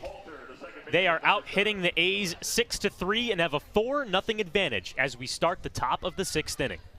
Alongside Ian Unsworth, I'm Joe Puccio. Colby Halter, the first to dig in, the 5-hole hitter for the Commodores, in the lefty box against the lefty Ben Hampton. First pitch. Curveball just catches the outside corner for strike one. Ben Hampton starting his second inning of work in relief for Will Karsten. 0-1. Drops in the zone once again. 2 straight curveballs, 0-2. Halter 2 for 2 today. He scored on a Drew Brutcher 2-run bomb to deep right center field. Hampton works quickly, 0-2. That one's popped over the press box, third base side. Ben Hampton in his first inning only gave up 1 hit, stranded the runner at second. 0-2. Breaking ball line, deep left center field. Ranging over Ingram. Lows it in the lights, but then makes the grab. Hart skipped an extra beat on that flyout. And there was a second where he put his hands up as if to say, where is it? And a shrug. But as you said, Joe, the lights can get tough here at Veterans Field, and Ingram, after losing the ball, found it to make the catch. First pitch of Drew Brutcher, fouled back to the screen. Drew Brutcher may have to pull out his insurance card tonight. He hit a home run to right center field that hit one of the parked cars. The Chatham spectators on the hill, 0-1. Curveball dances in the zone, 0-2. And let's have a quick look at the Cape scores presented by Sweet Tomatoes Pizza. But first, the 0-2. Grounded to Riggio at second. Fielded to his left. Easy ground ball over to Grice. 2 away. Joe, around the Cape League, 3 other games in action. Bourne and YD, it's 7-4 at Red Wilson Field in favor of the Red Sox. Hyannis leads Brewster 4-3 at Stony Brook Elementary. And Orleans leads Harwich 4-3 at Eldridge Park. First pitch to the right-handed Luke Boyers. He's a switch hitter. Fastball misses high at 1-0. A lot of games between teams with 7 and 8 points in the standings tonight. 1-0. Curveball swung on and missed. It's an early dog race in the East Division. Brewster, YD, and Harwich all have 8 points. Chatham and Orleans with 7 apiece just behind them. 1-1. Swing and a miss. Fastball late from Boyers. He's down 1-2. And in the West, it's Katuitt's division right now. 7-0 to start the year. Falmouth at the bottom with just 4 points. 1-2. Curveball, strike 3 looking. The outside bender sets down Luke Boyers to retire the side. No runs on no hits, no errors, and no men left on base. The first strikeout in Ben Hampton's relief appearance is a bender looking. Falmouth leads 4-0 on the Cape Cod Baseball Network. Chatham on TRZ, Cape Cod.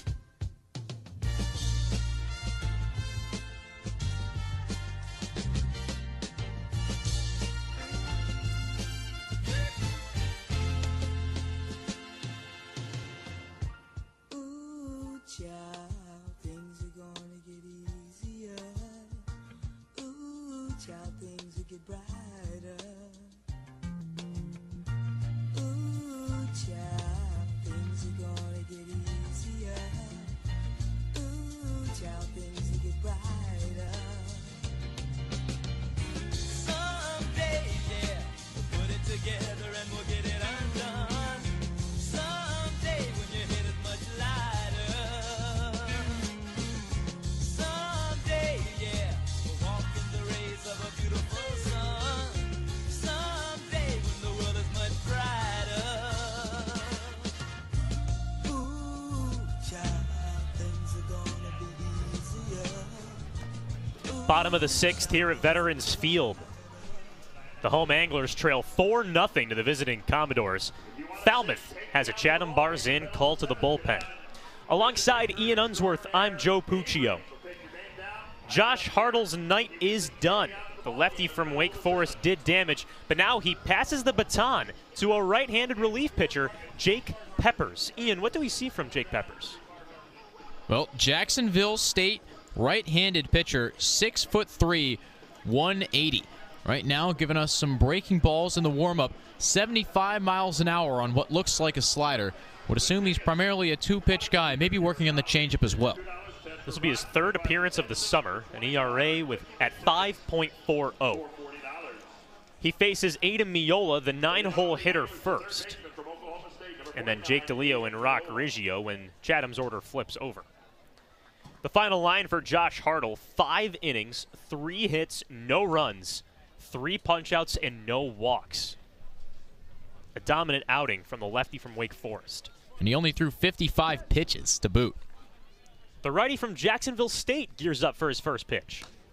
Fastball catches the outside corner for strike 1. Adam Miola had a single in his last at-bat. He's 1 for 1 today in his white socks with blue stirrups. Peppers gets the sign, nods, deals. Check swing. Did Miola hold up? No, he did not. The home plate umpire Mike Finn calls it a strike on the swing, 0-2. Miola receives words of encouragement from his teammates in the dugout. Defense in a normal alignment. Peppers gets the sign, deals, 0-2. Grounder to the right side, gets into Peppers' glove off the mound.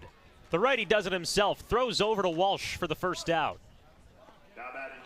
Miola took a hard loop after hitting first base.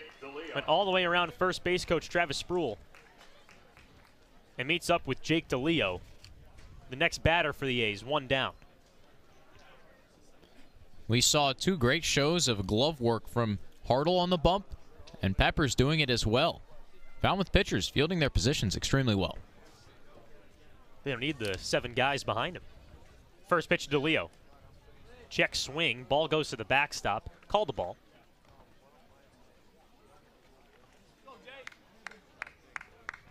Rather called a strike on the swing, 0-1. Peppers works quickly. Fouled over the screen. The count goes to 0-2 on DeLeo. Heard that call from Tom Holliday, be a hitter. It's a solid advice, I'd say, as DeLeo, objectively the hitter in the right-handed batter's box. 0-2. Fastball misses low. DeLeo wanted to offer at it, but kept his bat back. I think be a hitter means you don't have to go for the home run. DeLeo hit a lot of them in batting practice today, but Holliday wants him to shorten up. 1-2. Drilled deep right center field. Butcher to his right. At the track, he makes the catch. Some Chatham fans in right center field herded towards the towering fly ball. But Drew Brutcher corrals it on the warning track for out number 2. Tougher for a right-handed bat to go to the opposite side, and that one didn't have the sound of the Brutcher or Walsh home runs. Quickly 2 gone, bottom of the 6th. Here's Rock Riggio. First pitch to the lefty. Fastball misses outside. 94 miles an hour on the gun from Jake Peppers. Waltzes around the mound, gets back to the middle of the rubber, and works from the full windup. Fastball goes to the dirt, goes between Cozart's legs. 2-0. Rock Riggio struck out in the first. Grounded out in a 4-6-3 double play to end the third. Still chasing his first hit of the summer. 2-0. Swing and a miss. Riggio missed the fastball. 2-1. He gets back in the lefty box in his orange and white OSU cleats. The righty Peppers deals. Swing and a miss. Another heater. Goes by Riggio. 2-2. The feeling I get from Riggio is anxious. He's out in front of these fastballs, and they're over 90 miles an hour. Peppers, 2-2. Swing and a miss. Riggio strikes out swinging. Has some words to himself as he walks back to Chatham's dugout. No runs, no hits, no errors, and no men left on base. For the third straight time, Chatham set down 1-2-3. Top of the 7th coming up next. Falmouth up 4-0.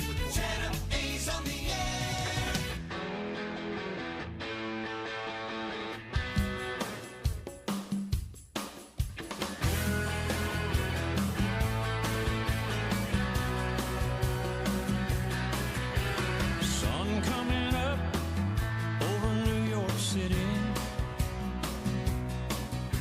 School bus driver in a traffic jam. Staring at the faces in a rearview mirror. Looking at the promise of the promised land. One kid dreams of fame and fortune. One kid helps pay the rent. One could end up going to prison.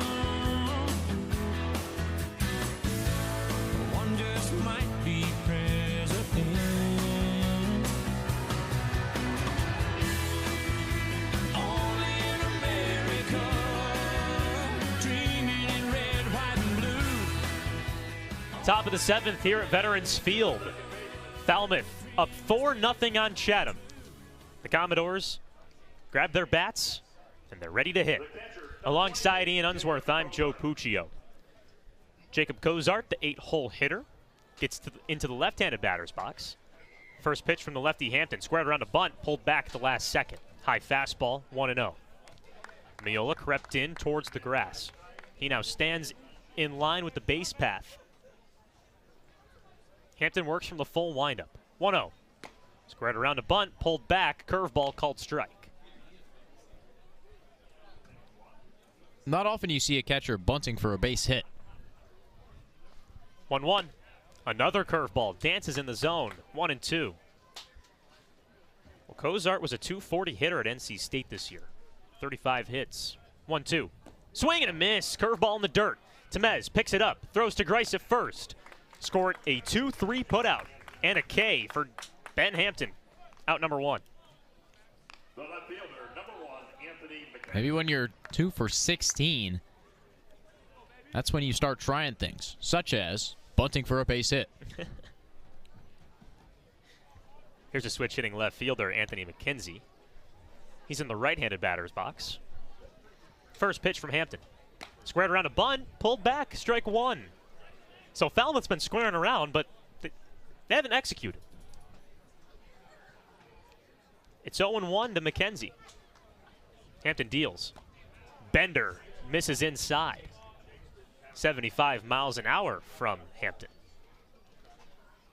You're up 4-0. Why not just swing? Hampton's teammates at West Virginia say they trust him when he's on the mound. 1-1. Grounded, just fouled on the third base line. McKenzie shattered his bat on contact. He retreats to the dugout. Hands the broken bat to a bat boy. And the on-deck hitter, Alex Mooney, hands him a new piece of lumber. 1-2 with 1 out. Falmouth leads 4-0. Temez picked up the shattered chip and flipped it towards the third base side, and Randy Whistler's handling it. I hope you don't get any splinters, Whis. He's examining it with Tom Holliday. Tom has no time for him. He goes back to his clipboard. 1-2. Breaking ball in the dirt. McKenzie dropped his shoulders as if he was going to swing, but held his hands back. 2-2. Sun setting here in Chatham. 2-2. Swing and a miss. Curveball in the dirt. Temez once again throws over to Grice. Same exact result in the scorebook. A K with a 2-3 putout for out number 2.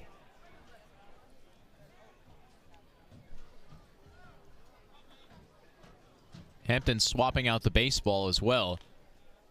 Felt a broken bat, spent some time in the dirt. Might as well get a new pill. The curveball's been excellent, though. His high school coach called it major league level. Alex Mooney takes an off-speed pitch in the dirt, 1-0. The leadoff hitter for Falmouth in the right-handed batter's box, 1-0. Another curveball. That one misses low. Hampton's been throwing his breaking stuff this entire half inning. 2-0. Fastball cut on and missed. Mooney in front of 86 miles an hour, 2-0. And last time Mooney was up, he had a shot into left center. 2-1. Off-speed pitch outside. Everything in this at-bat has been to the outer half of the plate to the right-handed hitter. 3-1. Grounded to third. Miola fields to his left. Over to first. Gets him out by half a step. And that retires the side. We're through 6.5 here at Veterans Field.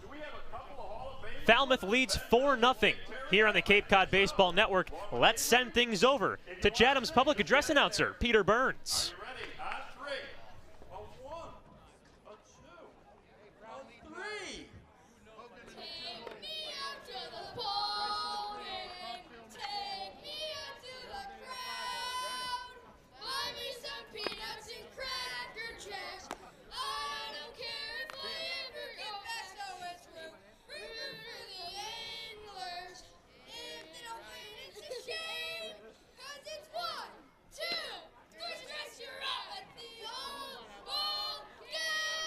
That's how you do it.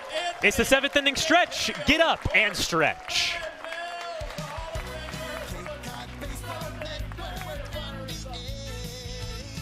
Sports radio play-by-play. Chatham A's on the air. Take me out to the ball game. Take me out to the crowd.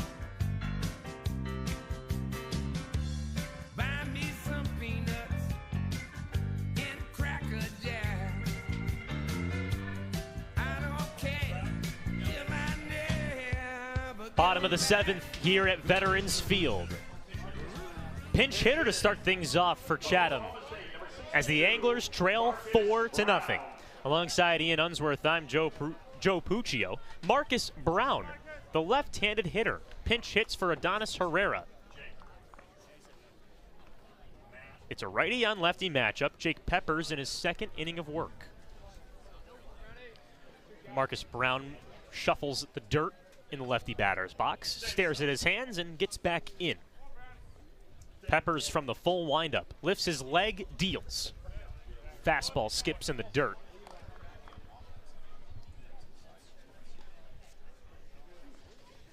Matt Hogan's on deck as well. Wholesale changes from Tom Holliday. 1-0, swing and a miss. Brown late on 92 miles an hour. We spoke to Tom Holliday before the season, and he said 1 through 6, it's the player's game. 7, 8, 9, that's when Tom Holliday takes over. 1-1, fouled over the press box. Diamond side third base. Marcus Brown down 1-2 in the count. He was 1 for 2 in Game 2 against Wareham. Also appeared in Game 1, was 0 for 2 with a run scored. Here's the 1-2. Curveball misses outside, 2-2. Cozart liked the location. Peppers gets the sign. He fires. Curveball, strike 3 looking. Marcus Brown shakes his head and stares out to center field. He's the victim of out number 1.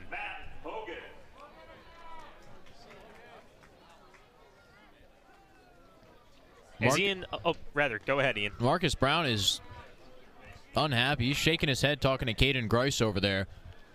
Clearly got a curveball. That's what he's explaining, but he was not happy with the spot or not happy with his at-bat. Either way, unsatisfied going back to third base. Marcus Brown set down on strikes, and as Ian alluded to earlier, Matt Hogan pinch hitting for Chuck Ingram. Another righty on lefty matchup. The lefty outfielder from South Carolina. First pitch. Fastball misses low. Heater at 91. Matt Hogan played in Game 2 against Wareham yesterday. 2 for 3, a run scored and a strikeout. He has a hit in all but one game. 1-0. Count at 2-0. Fastball misses inside. And the only game that he didn't have a hit, he was a pinch hitter at Falmouth on the 16th. But he ended up scoring a run with a walk. Peppers gears up, 2-0. Flared down the left field line, trails foul by Chatham's bullpen. Here's another change for you, Joe. Tommy Caulfield looks like he's in the hole with helmet and batting gear on, and Nelson Rivera next to him geared up with catcher's gear. So potentially Dom Temez coming out of this game. The 2-1's fouled back to the screen. Counts 2-2 on Hogan. Certainly looks like it, especially because Rivera has the full get-up. Peppers, 2-2. Another foul ball, this one over the press box. That had a hard hit as it landed by the house.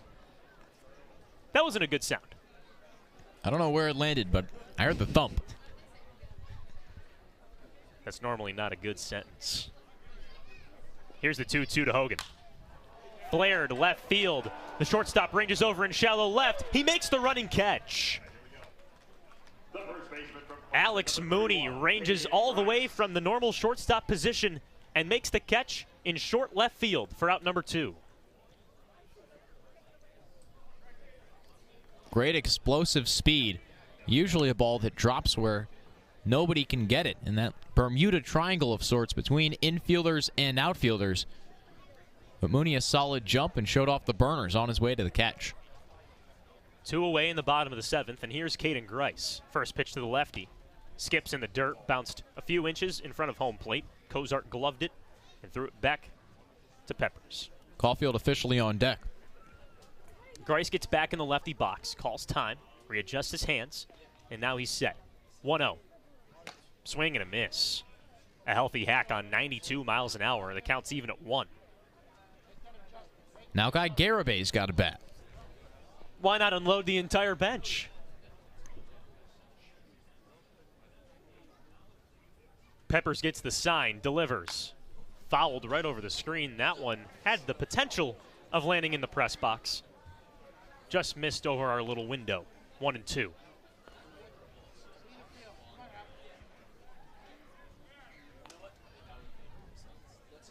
Grice in his low stirrups, back in the left-handed box. Peppers gets the sign from Cozart. Collects. Deals.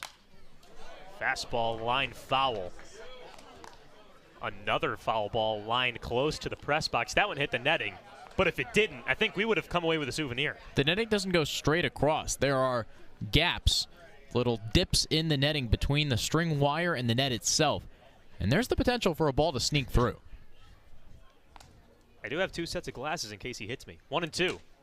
Fastball inside. Cozart ran away as if it was a called strike 3 and now overthrows the throw back to Peppers. Some groans from the Commodores along the first base side.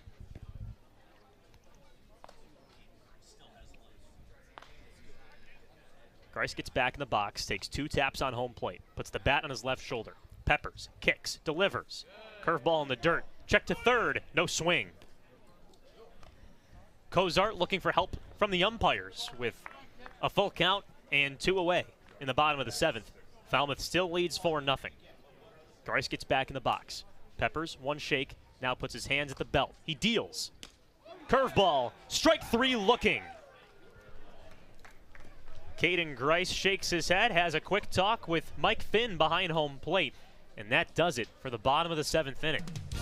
No runs, no hits, no errors, no men left on base. For the 4th straight inning, Chatham is sent down 1-2-3. Falmouth leads 4-0 here on the Cape Cod Baseball Network. I will hand things over to Ian Unsworth. Ian's on play-by-play for the 8th and 9th inning.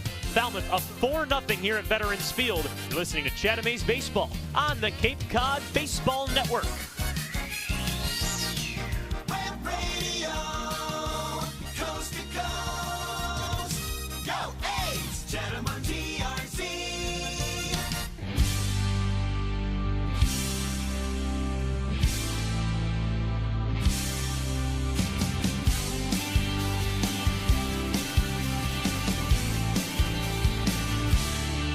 I spent 20 years trying to get out of this place. I was looking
8th at Veterans Field.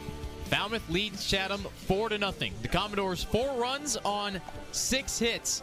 No errors. Chatham nothing on 3 base knocks. The A's have been held hitless through the past 4 innings. Miguel Fulgencio in the game as Chatham makes a Chatham Barzin call to the bullpen. Left-hander 6'1", 205 from Cowley Community College in Oklahoma, committed to Oklahoma University for this upcoming season. Fulgencio's only appeared once for the A's. He threw 4 pitches, walked a batter, and then got yanked.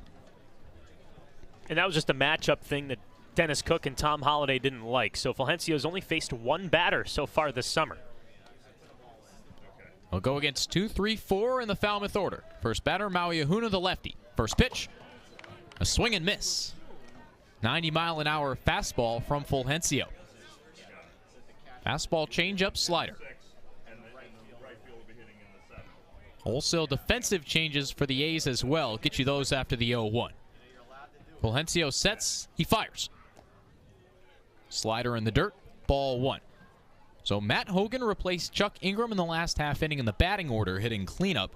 He's in left field. Guy Garabay's in right, replacing Nate Nankill. Nelson Rivera behind the plate for Dominic Temez. And Marcus Brown at shortstop for Adonis Herrera. 1-1 count. Fulgencio fires. A swing and a foul ball over towards the parking lot behind third base.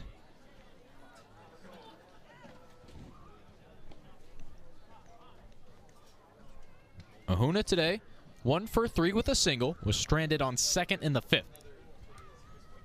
Fulgencio, no batters on, but works from the stretch regardless. With royal blue stirrups, comes set, deals. Slider misses inside, counts 2-2. At Cowley this year, 25 appearances, a 6-0 record, 5 saves. 57 strikeouts for Fulgencio. Hands at the belt, now he deals. Ahuna swings, taps a foul ball back into the backstop.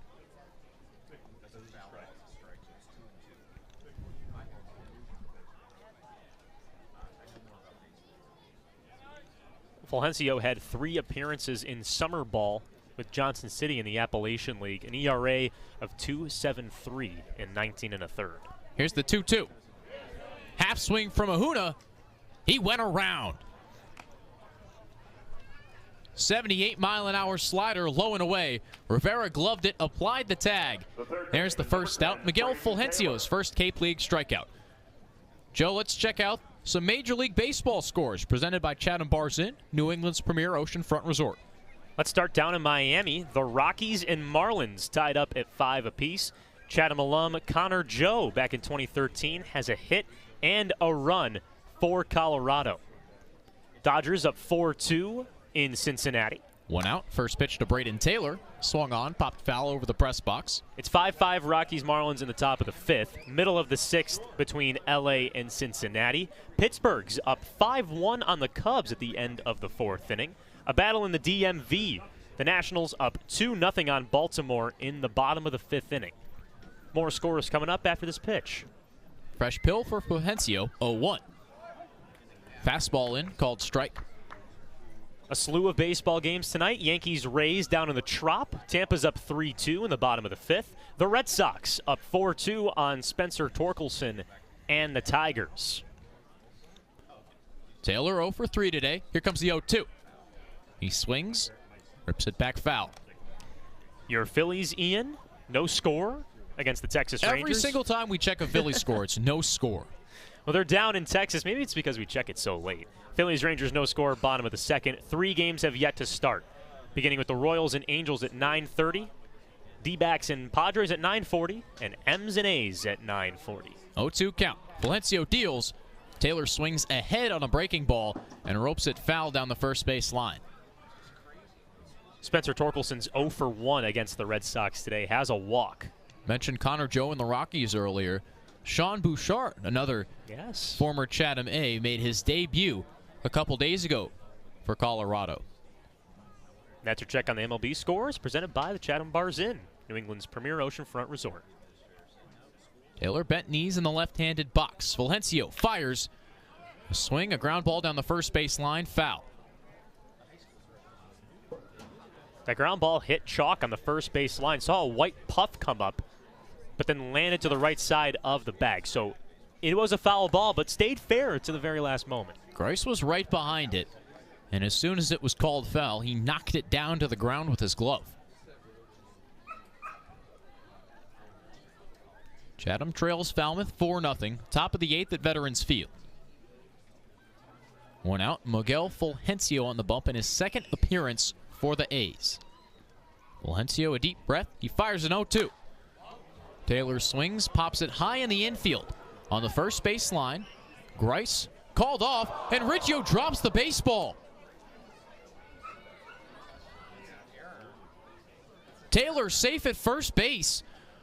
Rock Riggio misjudged the flight of the fly ball, and it landed behind him, tipped off his glove safely into the infield. Ruled an E4. Rock Riggio, he's been a rock over there at second base all season for Chatham in this short while. Rare to see him lose a pop-up in the lights like that. Chatham came into today with only 2 errors, the best fielding percentage in the Cape League. Now Taylor on first, Walsh in the box. First pitch. A strike. Walsh half swung. Fastball at the letters.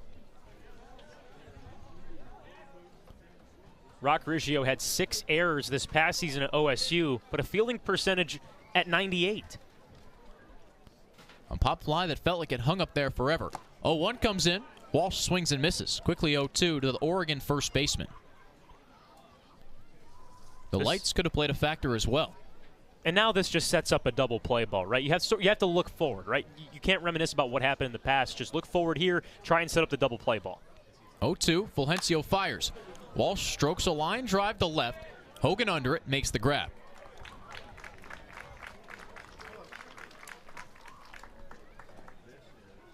Two down, Taylor stays put on first. Brings up Colby Halter, who's 2 for 3 today. A double, a single, and a run scored on Drew Brusher's mammoth blast. And last time up, flying out to left.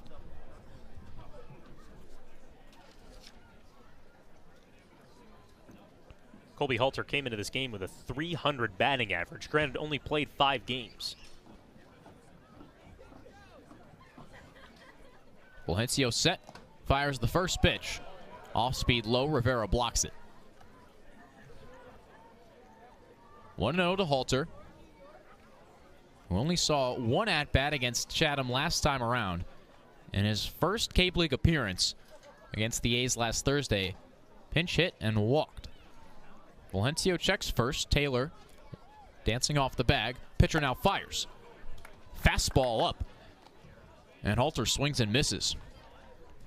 Halter is tied for the team lead with 6 walks coming into today's ball game.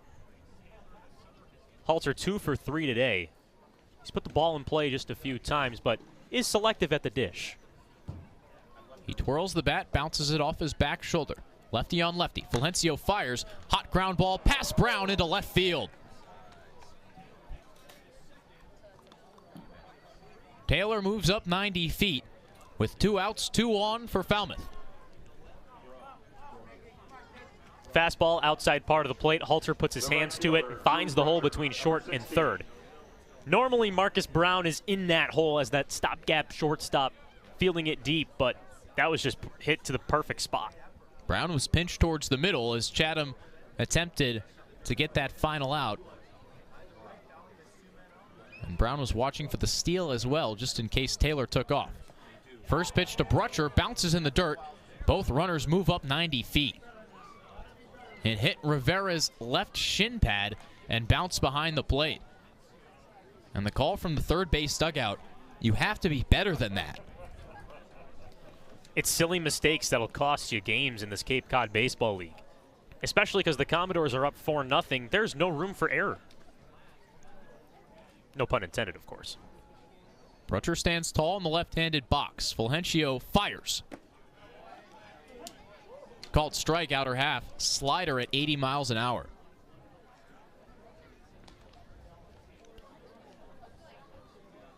Fulgencio gave up 3 runs in the Region 6 tournament for Cali Community College as he fires the 1-1. It's a fastball, a ball 2, up and out. Gave up 3 runs in the Region 6 tournament when Cali made it to the JUCO finals, and gave up 3 runs in the prior 36 innings. Only 7 all season. The 2-1 comes in. It's a called strike inside corner.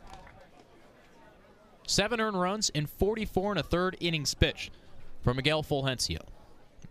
And as we've mentioned earlier, he started off his collegiate career as a football player, so he's still getting the training wheels off on the mound. 2-2, 2 outs, 2 in scoring position. The pitch. Brutcher swings and misses. 2 strikeouts in the frame for Miguel Fulgencio, and he strands 2 runners in scoring position. An error from Rock Reggio put the fans on edge. And then a single from Halter and a wild pitch made things even worse, but Chatham still hanging on to a sliver of life. Down 4-0 with 2 more chances at the bat. Coming up next on the Cape Cod Baseball Network. Chatham on TRC, Cape Cod.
Falmouth makes a Chatham bars in call to the bullpen, heading into the bottom of the 8th. Chatham down 4-0 with 2 more opportunities to make some contact. And the new pitcher for the Commodores, Chase Jeter, left-handed arm from Sacred Heart. 5'10", 185. Started his career at Dartmouth, and after no Ivy League season in 2020, then the announcement comes in 2021. Jeter transfers to Sacred Heart. He has 2 2/3 this season with Falmouth under his belt. 2 punch-outs, 4 hits, 1 run allowed, 1 walk, an ERA of 3.37. He's a definition of a movement pitcher. His fastball only maxes out in the mid-80s. We're seeing his warm-up throws between 83 and 84. But he has a curveball that's in the low 70s, and I'm talking 70, 71, and a slider that hangs in the high 70s. So he doesn't have the most electrifying glove-pounding stuff, but he can move it from each side of the plate, which makes him dangerous.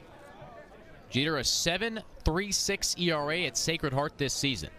Starts on the third base side of the rubber, works from the windup. First pitch to Nelson Rivera. Rivera swings, loops it high and foul.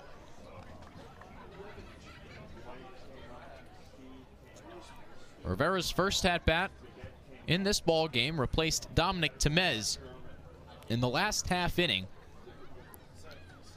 In the 7th, Tommy Caulfield was scheduled to bat for Temez as Falmouth had righty Jake Peppers in the game.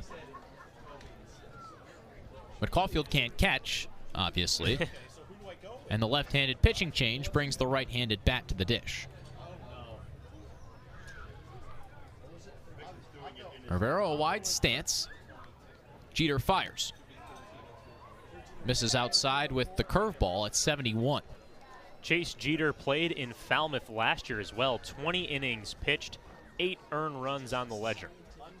3.60 ERA. And I find it funny that Jeter wears 2 number 2s. Jeter fires. Rivera swings. Early on a breaking ball, rolls it over foul. I want to know how much of that is a coincidence or if Jeter's favorite number happens to have 2 2s in it. My favorite player, of course, growing up, all-time Yankee. Jeter looks in, gets the sign from Cozart. Fires the 1-2. Misses away. 2-2 count. Jeter's first batter pitching comfortably with a 4-0 lead. Falmouth 4 runs on 7 hits and a Chatham error. Jeter winds, fires. Rivera swings. Another foul ball over the first base side concourse. Jeter is from West Hartford, Connecticut, so certainly could fall into that category of Yankees fans. Connecticut has that hard split where the western side is mostly Yankees-Mets country, the eastern side being Red Sox country. Couldn't imagine living in that state. Jeter fires. Misses low. Another breaking pitch. Rivera's seen a lot of them this at-bat. Count runs full.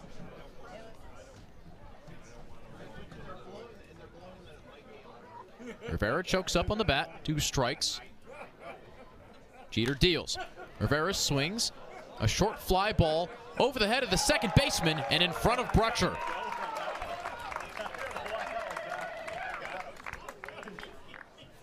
Rivera's first base knock of the Cape League season dropped it in the Bermuda Triangle. And Chatham has a man on with no outs in the 8th. We talked about Nelson Rivera at the start of the year being the only throwing catcher on the roster. He caught so many bullpens, was the only body back there. Dominic Temez came in just a few days before the season started.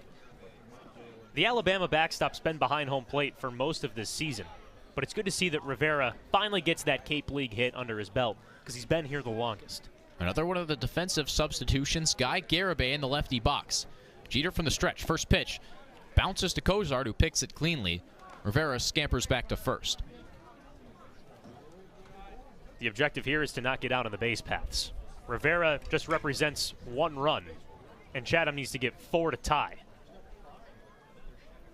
Rivera takes 2.5 steps off first. Falmouth ready to turn 2. 1-0 comes in. Misses inside. 73-mile-an-hour curveball. The final line for Jake Peppers, 2 innings full, 3 strikeouts, no walks, no runs, no hits. Very clean outing for the Jacksonville State product. Jeter sets, fires. Gets a called strike in the outer half. 2-1 to Guy Garibay, who in Game 2 of yesterday's doubleheader was 1 for 2 with a walk. Chatham took both games of the twin bill against Wareham, 5-3 and 2-0. Game in the back of the long ball. Falmouth has 2 of those today.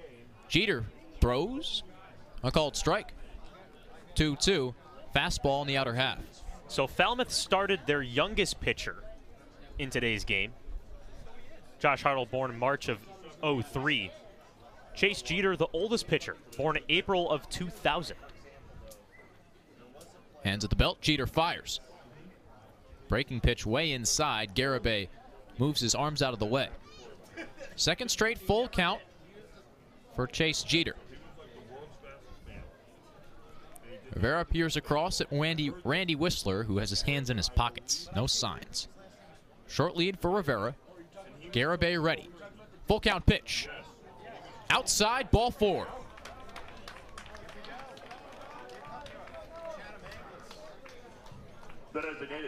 Applause starts to roll in from the fans behind the third base dugout. Could a little something get going for the A's late game?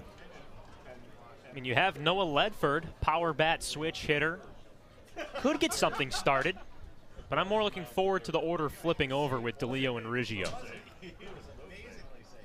Ledford 0 for 2, a strikeout, and a ground out to the pitcher.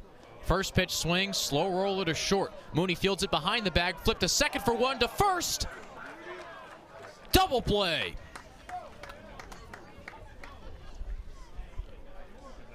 A problem that's plagued the A's all season. And tonight, the second double play cuts down a chance of an A's rally. Rivera advanced to third, but again, the air taken out of the building. That was a big opportunity for Chatham to get back in the ball game, at least cut into this lead. And now it's up to Miola for a 2-out at bat.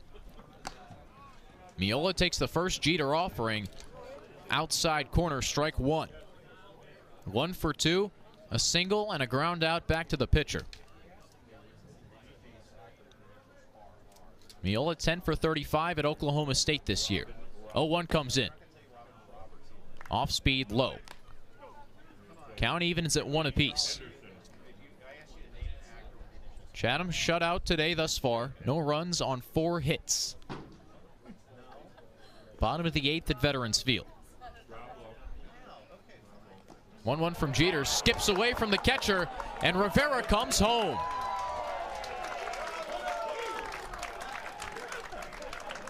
Chatham gets a run across on a wild pitch.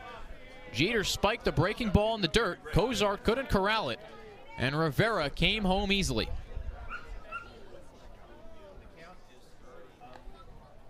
Well, you have to score any way you can in Cape Cod Baseball League. 2-1 count. Miola back in the right-handed box. 4-1 Falmouth.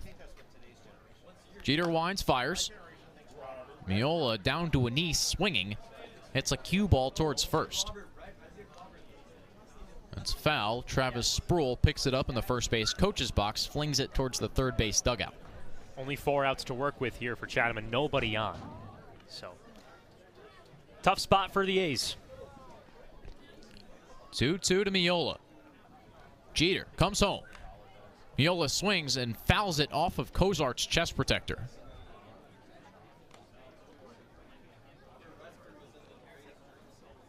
Miola barely staying alive. 4 doubles and a triple at Oklahoma State this year in 26 games. Falmouth infield normal alignment. 2-2. Miola rolls over, dribbles it down the third base line. That's foul. The ball died halfway down that line, and Braden Taylor picks it up, tosses it to Matt Hogan. Lots of hits being rolled over against Chase Jeter. It's because he doesn't have all of that velocity.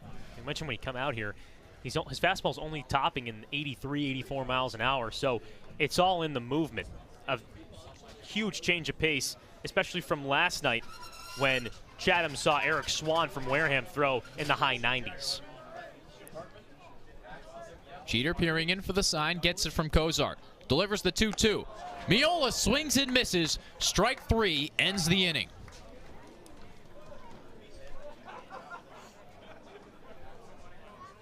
Chatham finally gets a run across on a Nelson Rivera score on the wild pitch, but the double play continues to plague the A's. Ledford in the 6-4-3. Miola K's to end the inning. Chatham down 3. 1 more left on the Cape Cod Baseball Network. Chatham on TRZ, Cape Cod.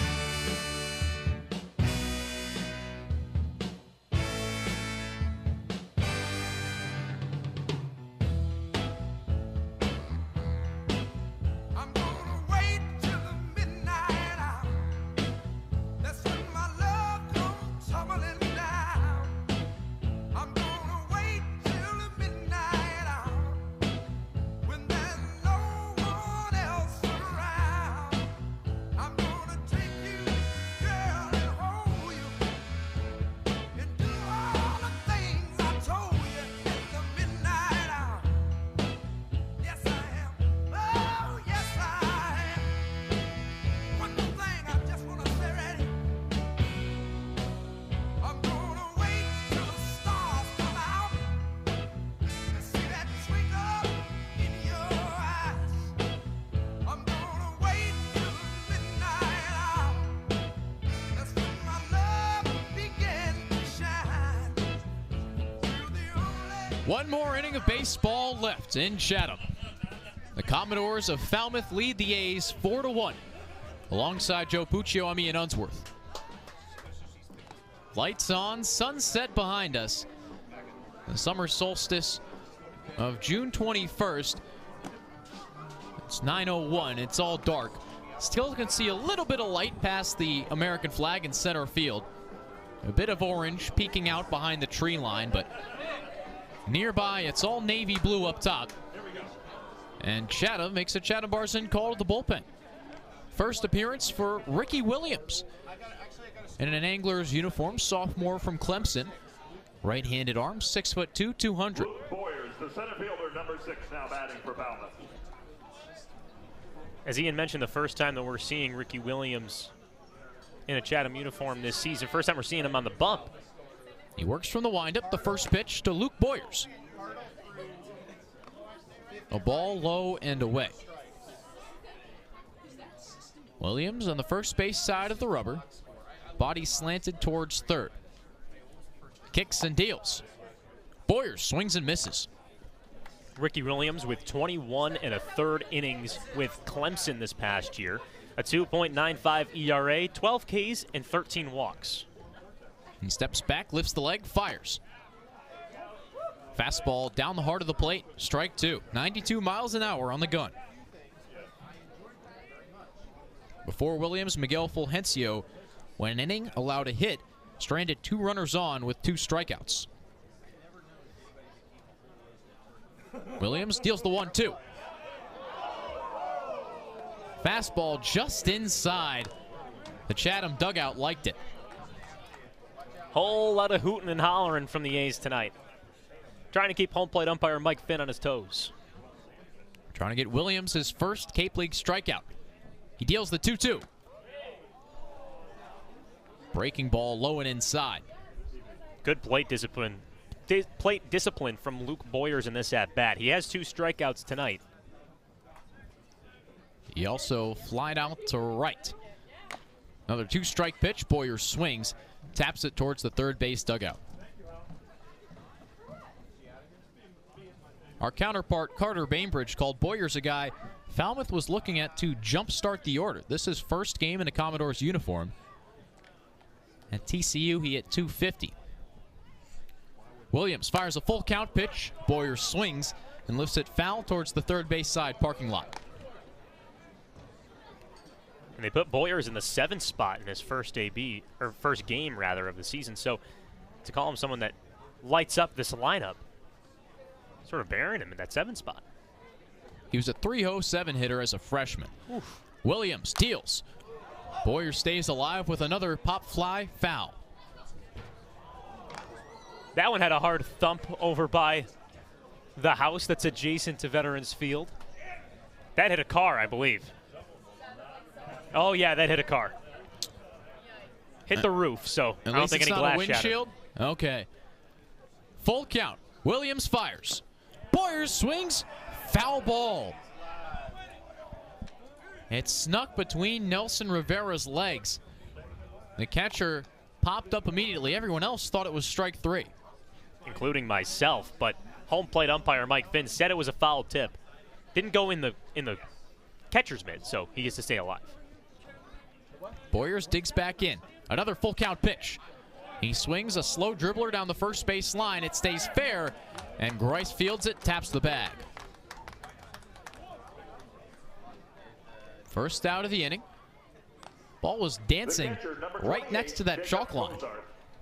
It took a weird bounce at the last second. I thought that Grice was going to field it in foul territory. The first baseman didn't really sprint towards the baseball. He sort of waltzed his way over to field the ball. Took one weird hop, but first base umpire E. Tyler Bullock said it was fair. One out. Here's Jacob Cozart. First pitch to the lefty. Low and outside. So go ahead, Joe. Well, there's this setup over by the house over here at Veterans Field. There was 3 people sitting up there. 1-0. Fastball low. Ball 2. Now there's just 4. Now there's just 3, because I think the owner of the car has some work to do over at the house over here. Williams, 2-0. Another ball. Fastball couldn't get the outer half of the plate. Cozart 0 for 3, 2 strikeouts, and a ground out back to the pitcher. At that point, Karsten. Williams 3-0, called ball 4.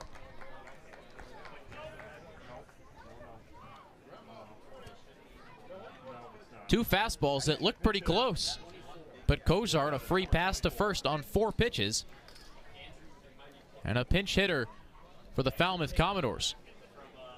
Andrew Pinckney, outfielder from Alabama, comes in to hit for Anthony McKenzie.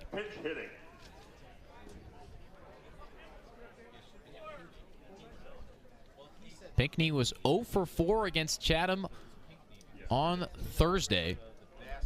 He had 3 strikeouts. Stands wide in the right-handed box. Williams deals from the stretch. Fastball at the knees, strike 1. Cozart hasn't stolen a base yet this season. A 2-step lead off of first, very short. Riggio, the second baseman, shaded towards the bag. Williams set and fires. This is outside. Pinckney had 5 ABs, rather 5 plate appearances in that game against Chatham. Scored a run in the first inning, but had 3 strikeouts. Chance for Pinckney to redeem himself. 1-1, Williams comes home. A breaking ball, Pinckney swings and misses. Falmouth leads 4-1. Chatham's only run coming in the bottom of the 8th on a wild pitch. Falmouth 1 in the 3rd, 3 in the 4th. On 2 home runs and an RBI ground out. Williams fires. Pinckney swings and misses at a breaking ball in the dirt. Ricky Williams' first Cape League strikeout, second out of the 9th. The shortstop, number 4, Alex Mooney. It's a confidence out right there for Ricky Williams. Finally gets the strikeout under his belt in his first appearance against the hitter and Andrew Pinckney. Now the order flips over, so more tests upcoming for the righty from Clemson. ACC matchup, Clemson against Duke in the box, righty on righty. First pitch, half swing for Mooney, a strike.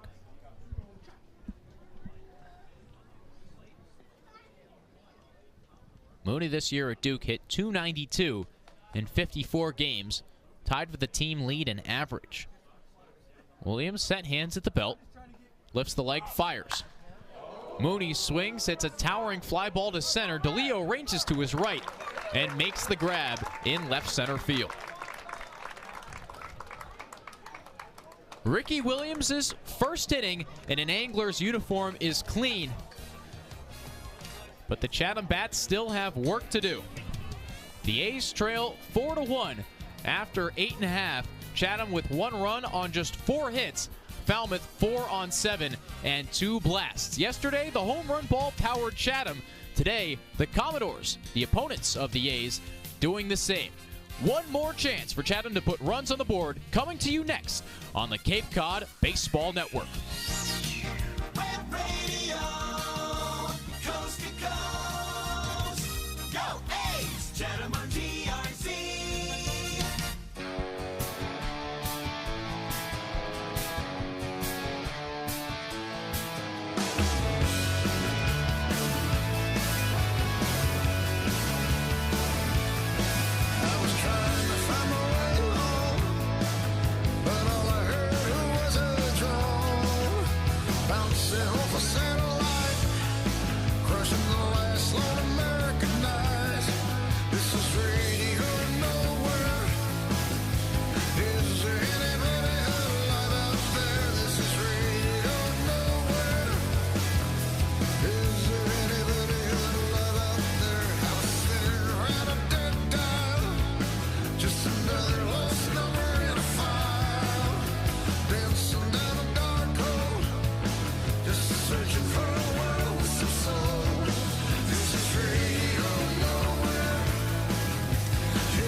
Last chance for the A's. Down 3 runs in the 9th at Veterans Field. Falmouth with a run in the 3rd and 3 in the 4th on 2 home runs. Chatham's only run coming in a wild pitch. Nelson Rivera scoring from 3rd. Top of the order, due up for the A's. Jake DeLeo, Rock Riggio, and Marcus Brown. DeLeo a double in the 1st.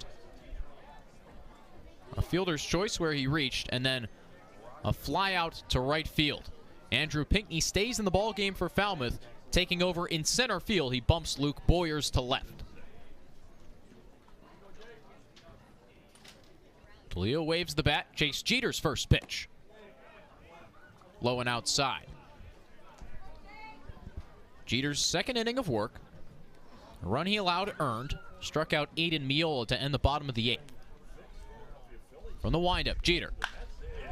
DeLeo cranks a line drive into right center. It drops for a base hit. A slow turnaround first as Brutcher fields it, tosses it in. Jake DeLeo, a 2 for 4 day. For the Anglers, second baseman from Oklahoma State, number 57.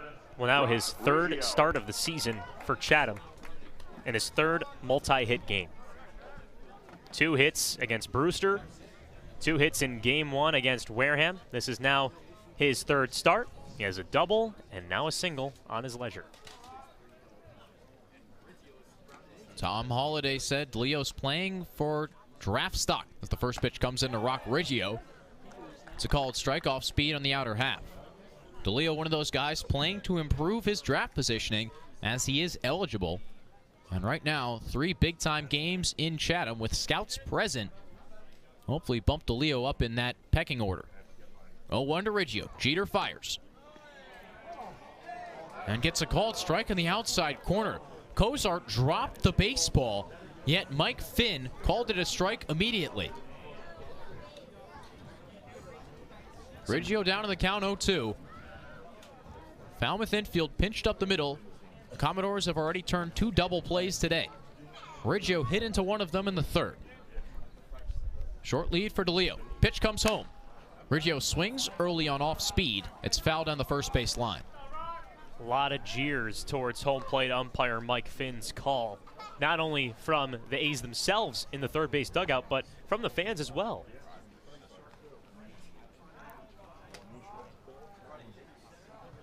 Riggio 0 for 10 in a Chatham uniform. Jeter set, big gap on the right side. Pitcher deals, Riggio out in front, swings, foul tips it, and it hits Cozart. Mask comes off for the NC State catcher. He'll stride out in front of the plate as Mike Finn gives him a second, walking out to the pitcher, giving him a new baseball. Riggio sort of gets loose outside of the left-handed batter's box, stretches, because he knows with 0-2 count, nobody outs, he just has to pass the baton. Doesn't have to do anything too crazy with the A's down 3. Riggio, 14 doubles, 11 home runs at Oklahoma State. Jeter deals the 0-2. It freezes Riggio. It's strike 3. Rock Riggio's 3rd strikeout of the day. Chase Jeter's 2nd of his outing. A beautiful breaking ball on the inside half. A slow start to Rock Riggio's summer ball campaign. Another hitless night for the OSU middle infielder. The other OSU middle infielder, Marcus Brown, in the left-handed box. Subbed in for Herrera in the 7th. First pitch, Brown swings and misses. Brown sat down looking in the 7th when Jake Peppers was on the bump. His predecessor, Herrera, was 0 for 2 with 2 groundouts.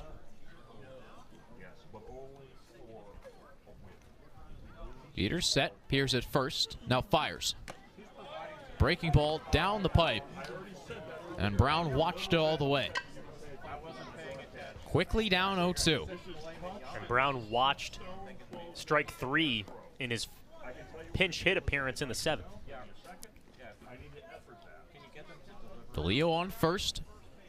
1 down. Jeter fires. Brown out in front. 2 hopper to first. Walsh to second. It gets past Mooney and into left field. Both runners safe.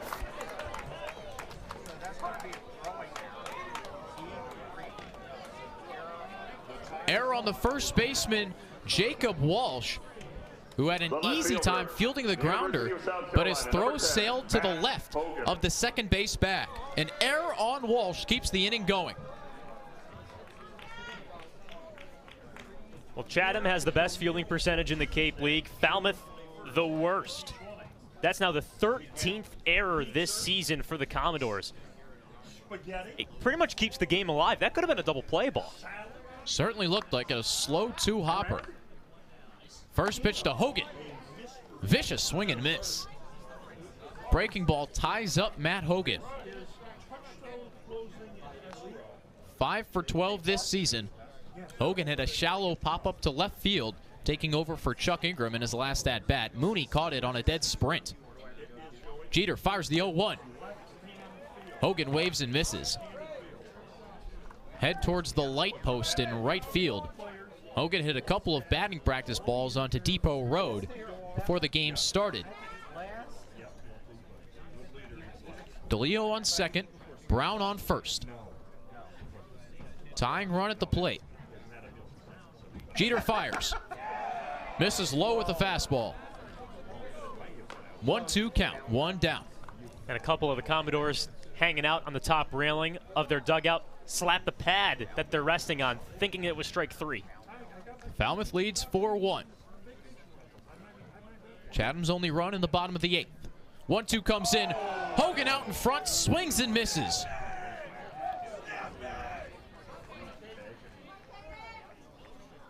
Matt Hogan, frustrated with himself, feigned the snap of the bat over his right knee after waving and missing at Chase Jeter's breaking ball.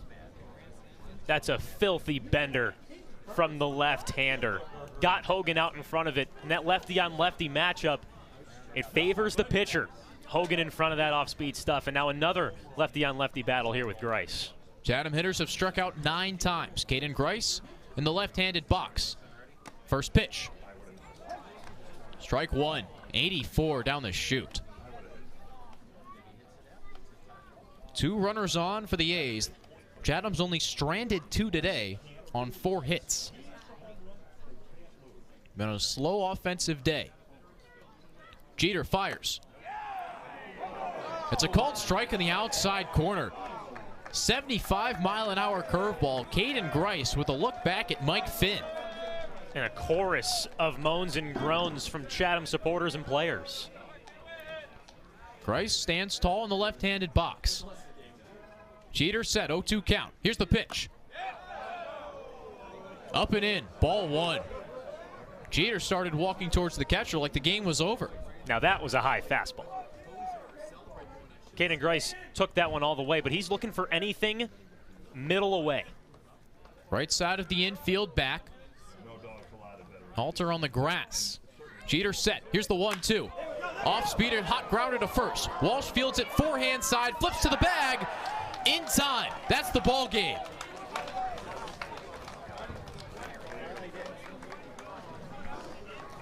After 2 wins in the doubleheader, Chatham cannot keep the momentum going. Falmouth takes down the A's 4-1 at Veterans Field on 2 big-time blasts in the top of the 4th. Final score of tonight's game, Falmouth 4, Chatham 1. Nice job, Charlotte, as always. Another disappointing hitting performance for Tom Holliday's crew. Just 1 run on 5 hits. Falmouth 4 on 7. And the Commodores, with the worst batting average coming into today in the Cape League, have successfully taken down Chatham pitching twice. The Anglers Extra Postgame Show coming up next here on the Cape Cod Baseball Network.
The Anglers Extra post-game show is live at Veterans Field. Falmouth, for the second time this season, defeats Chatham, this time by a scoreline of 4-1. The Commodores came into this game with the worst batting average in the Cape League, but pounded around Chatham pitching. 4 runs on 2 big-time blasts from Jacob Walsh and Drew Brutcher in the 4th. Falmouth with 4 runs on 7 hits, an error, stranding 5 runners on base. Chatham's only run came on a wild pitch in the bottom of the 8th. Nelson Rivera came in to score on the pass ball. Chatham with a run on 5 hits, an error, and left 4 runners on base. Will Karsten got the start for Chatham, and he gave up all 4 earned runs. 2 home runs in the 4th really did him in. In between those 2 runs was a hard single from Colby Halter.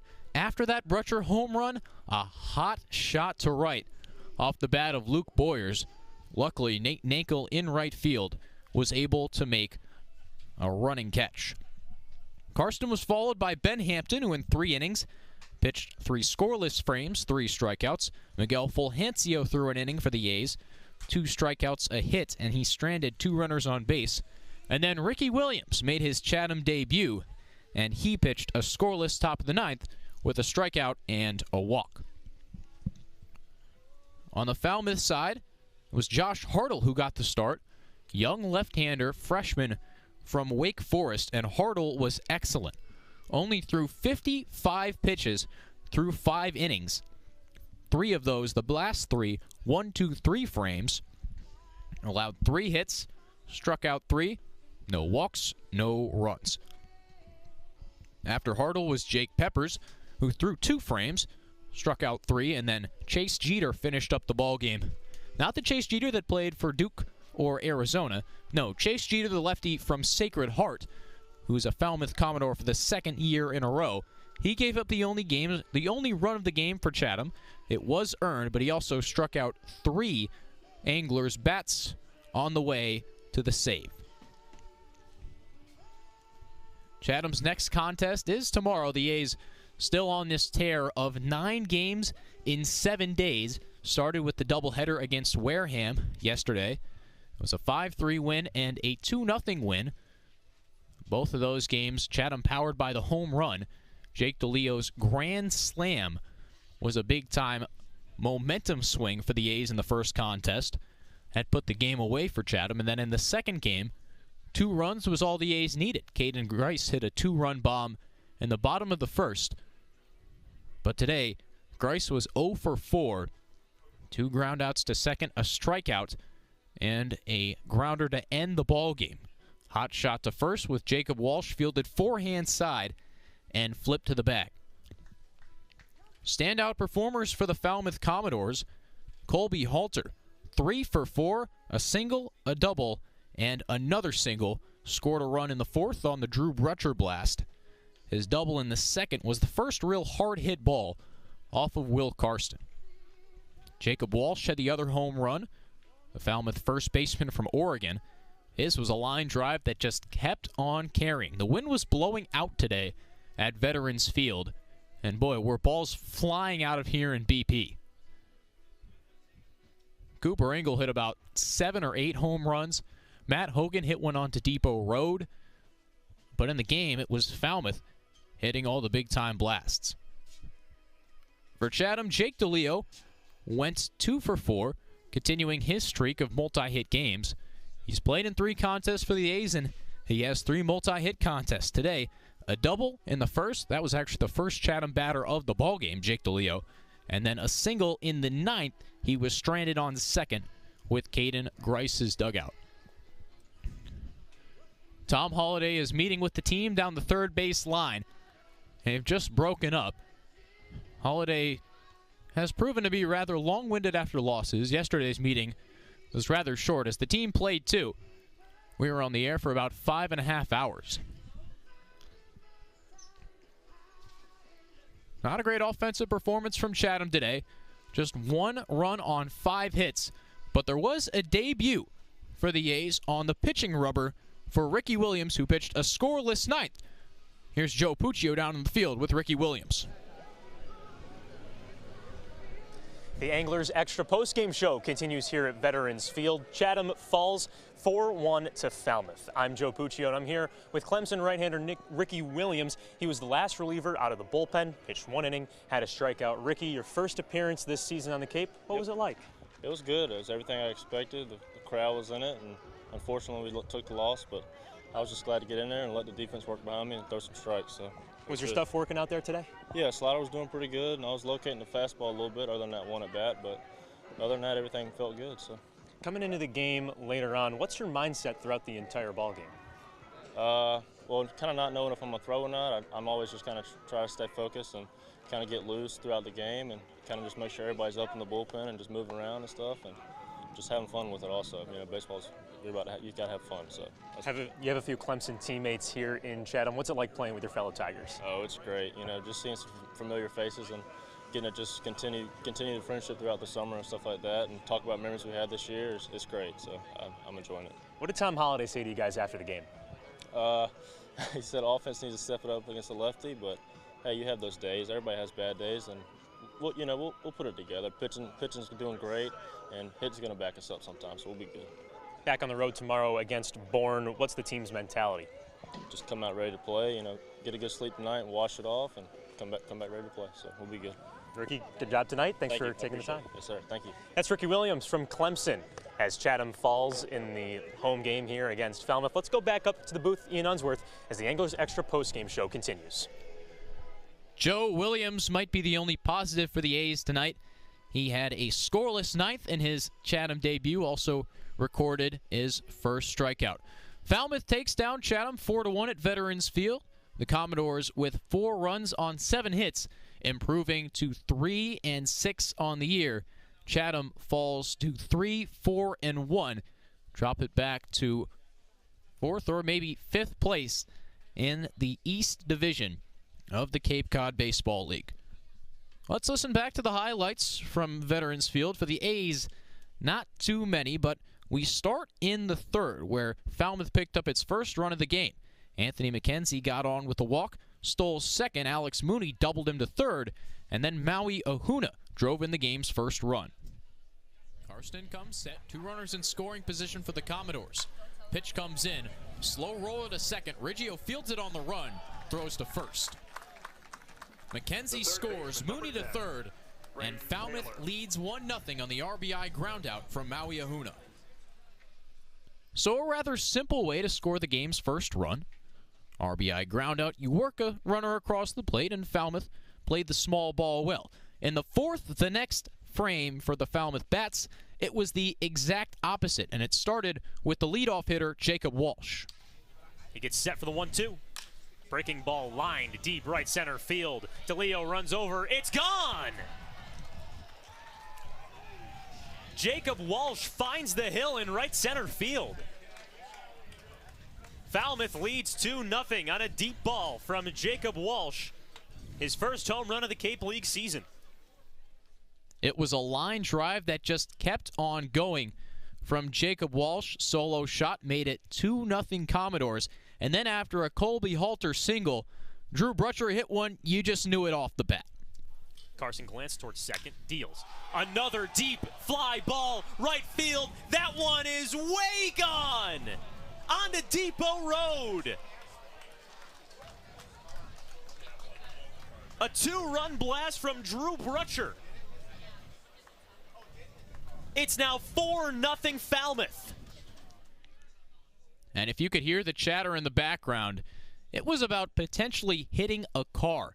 Yeah, Brutcher's blast went all the way on to Depot Road, might have struck the firehouse, and luckily the fans out there weren't fazed, but that would be the only offense for the Falmouth Commodores, and it turned out to be all they needed. Chatham could only squeak 1 run across coming in the bottom of the 8th, and it was scored on a wild pitch.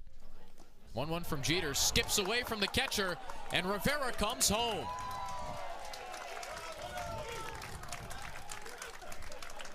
Chatham gets a run across on a wild pitch. Jeter spiked the breaking ball in the dirt. Kozar couldn't corral it, and Rivera came home easily.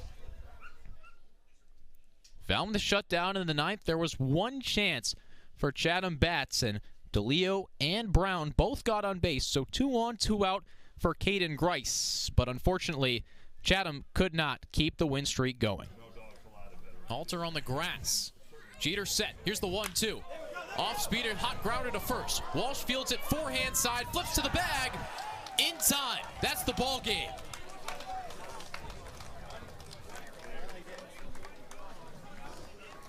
After 2 wins in the doubleheader, Chatham cannot keep the momentum going.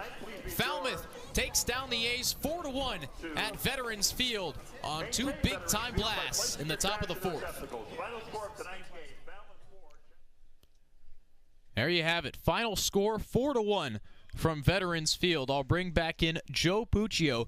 Joe, the totals for today's game: Falmouth 4 runs on 7 hits, an error, and 5 men left on base. Chatham 1 run on 5 hits, an error, and 4 men left on base. It really was those home runs in the 4th that made the difference. It was, and I think that Falmouth got out to that big start in the 4th inning. It was sort of a back-and-forth affair in the early going, but they got to Will Carson in his final inning of work. The starter for Chatham, 4 innings, 5 hits, 4 earned runs, 2 strikeouts, and a walk. But Chatham's offense, they didn't help out whatsoever. It was a struggle at the dish for Chatham, as you mentioned, 5 hits. Jake DeLeo had a multi-hit game, so that's a bright spot at the top of Chatham's order. But I spoke to Ricky Williams postgame. He said that Tom Holliday said they need to get the bats going early if they want to win baseball games. It's how they beat Wareham twice yesterday, but the reason why Chatham lost today is because those bats weren't there early on. The winning pitcher for Falmouth, Josh Hartle, 5 innings, 3 hits, no runs, earned or unearned. No walks, 3 strikeouts. Will Carson gets the loss with 5 hits and 4 runs all earned on the 2 home runs. Chatham, another chance tomorrow at Bourne at 6. Our coverage begins with the Anglers Extra pregame show at 5:40. For Joe Puccio, Ian Unsworth signing off from Veterans Field. Have a great night.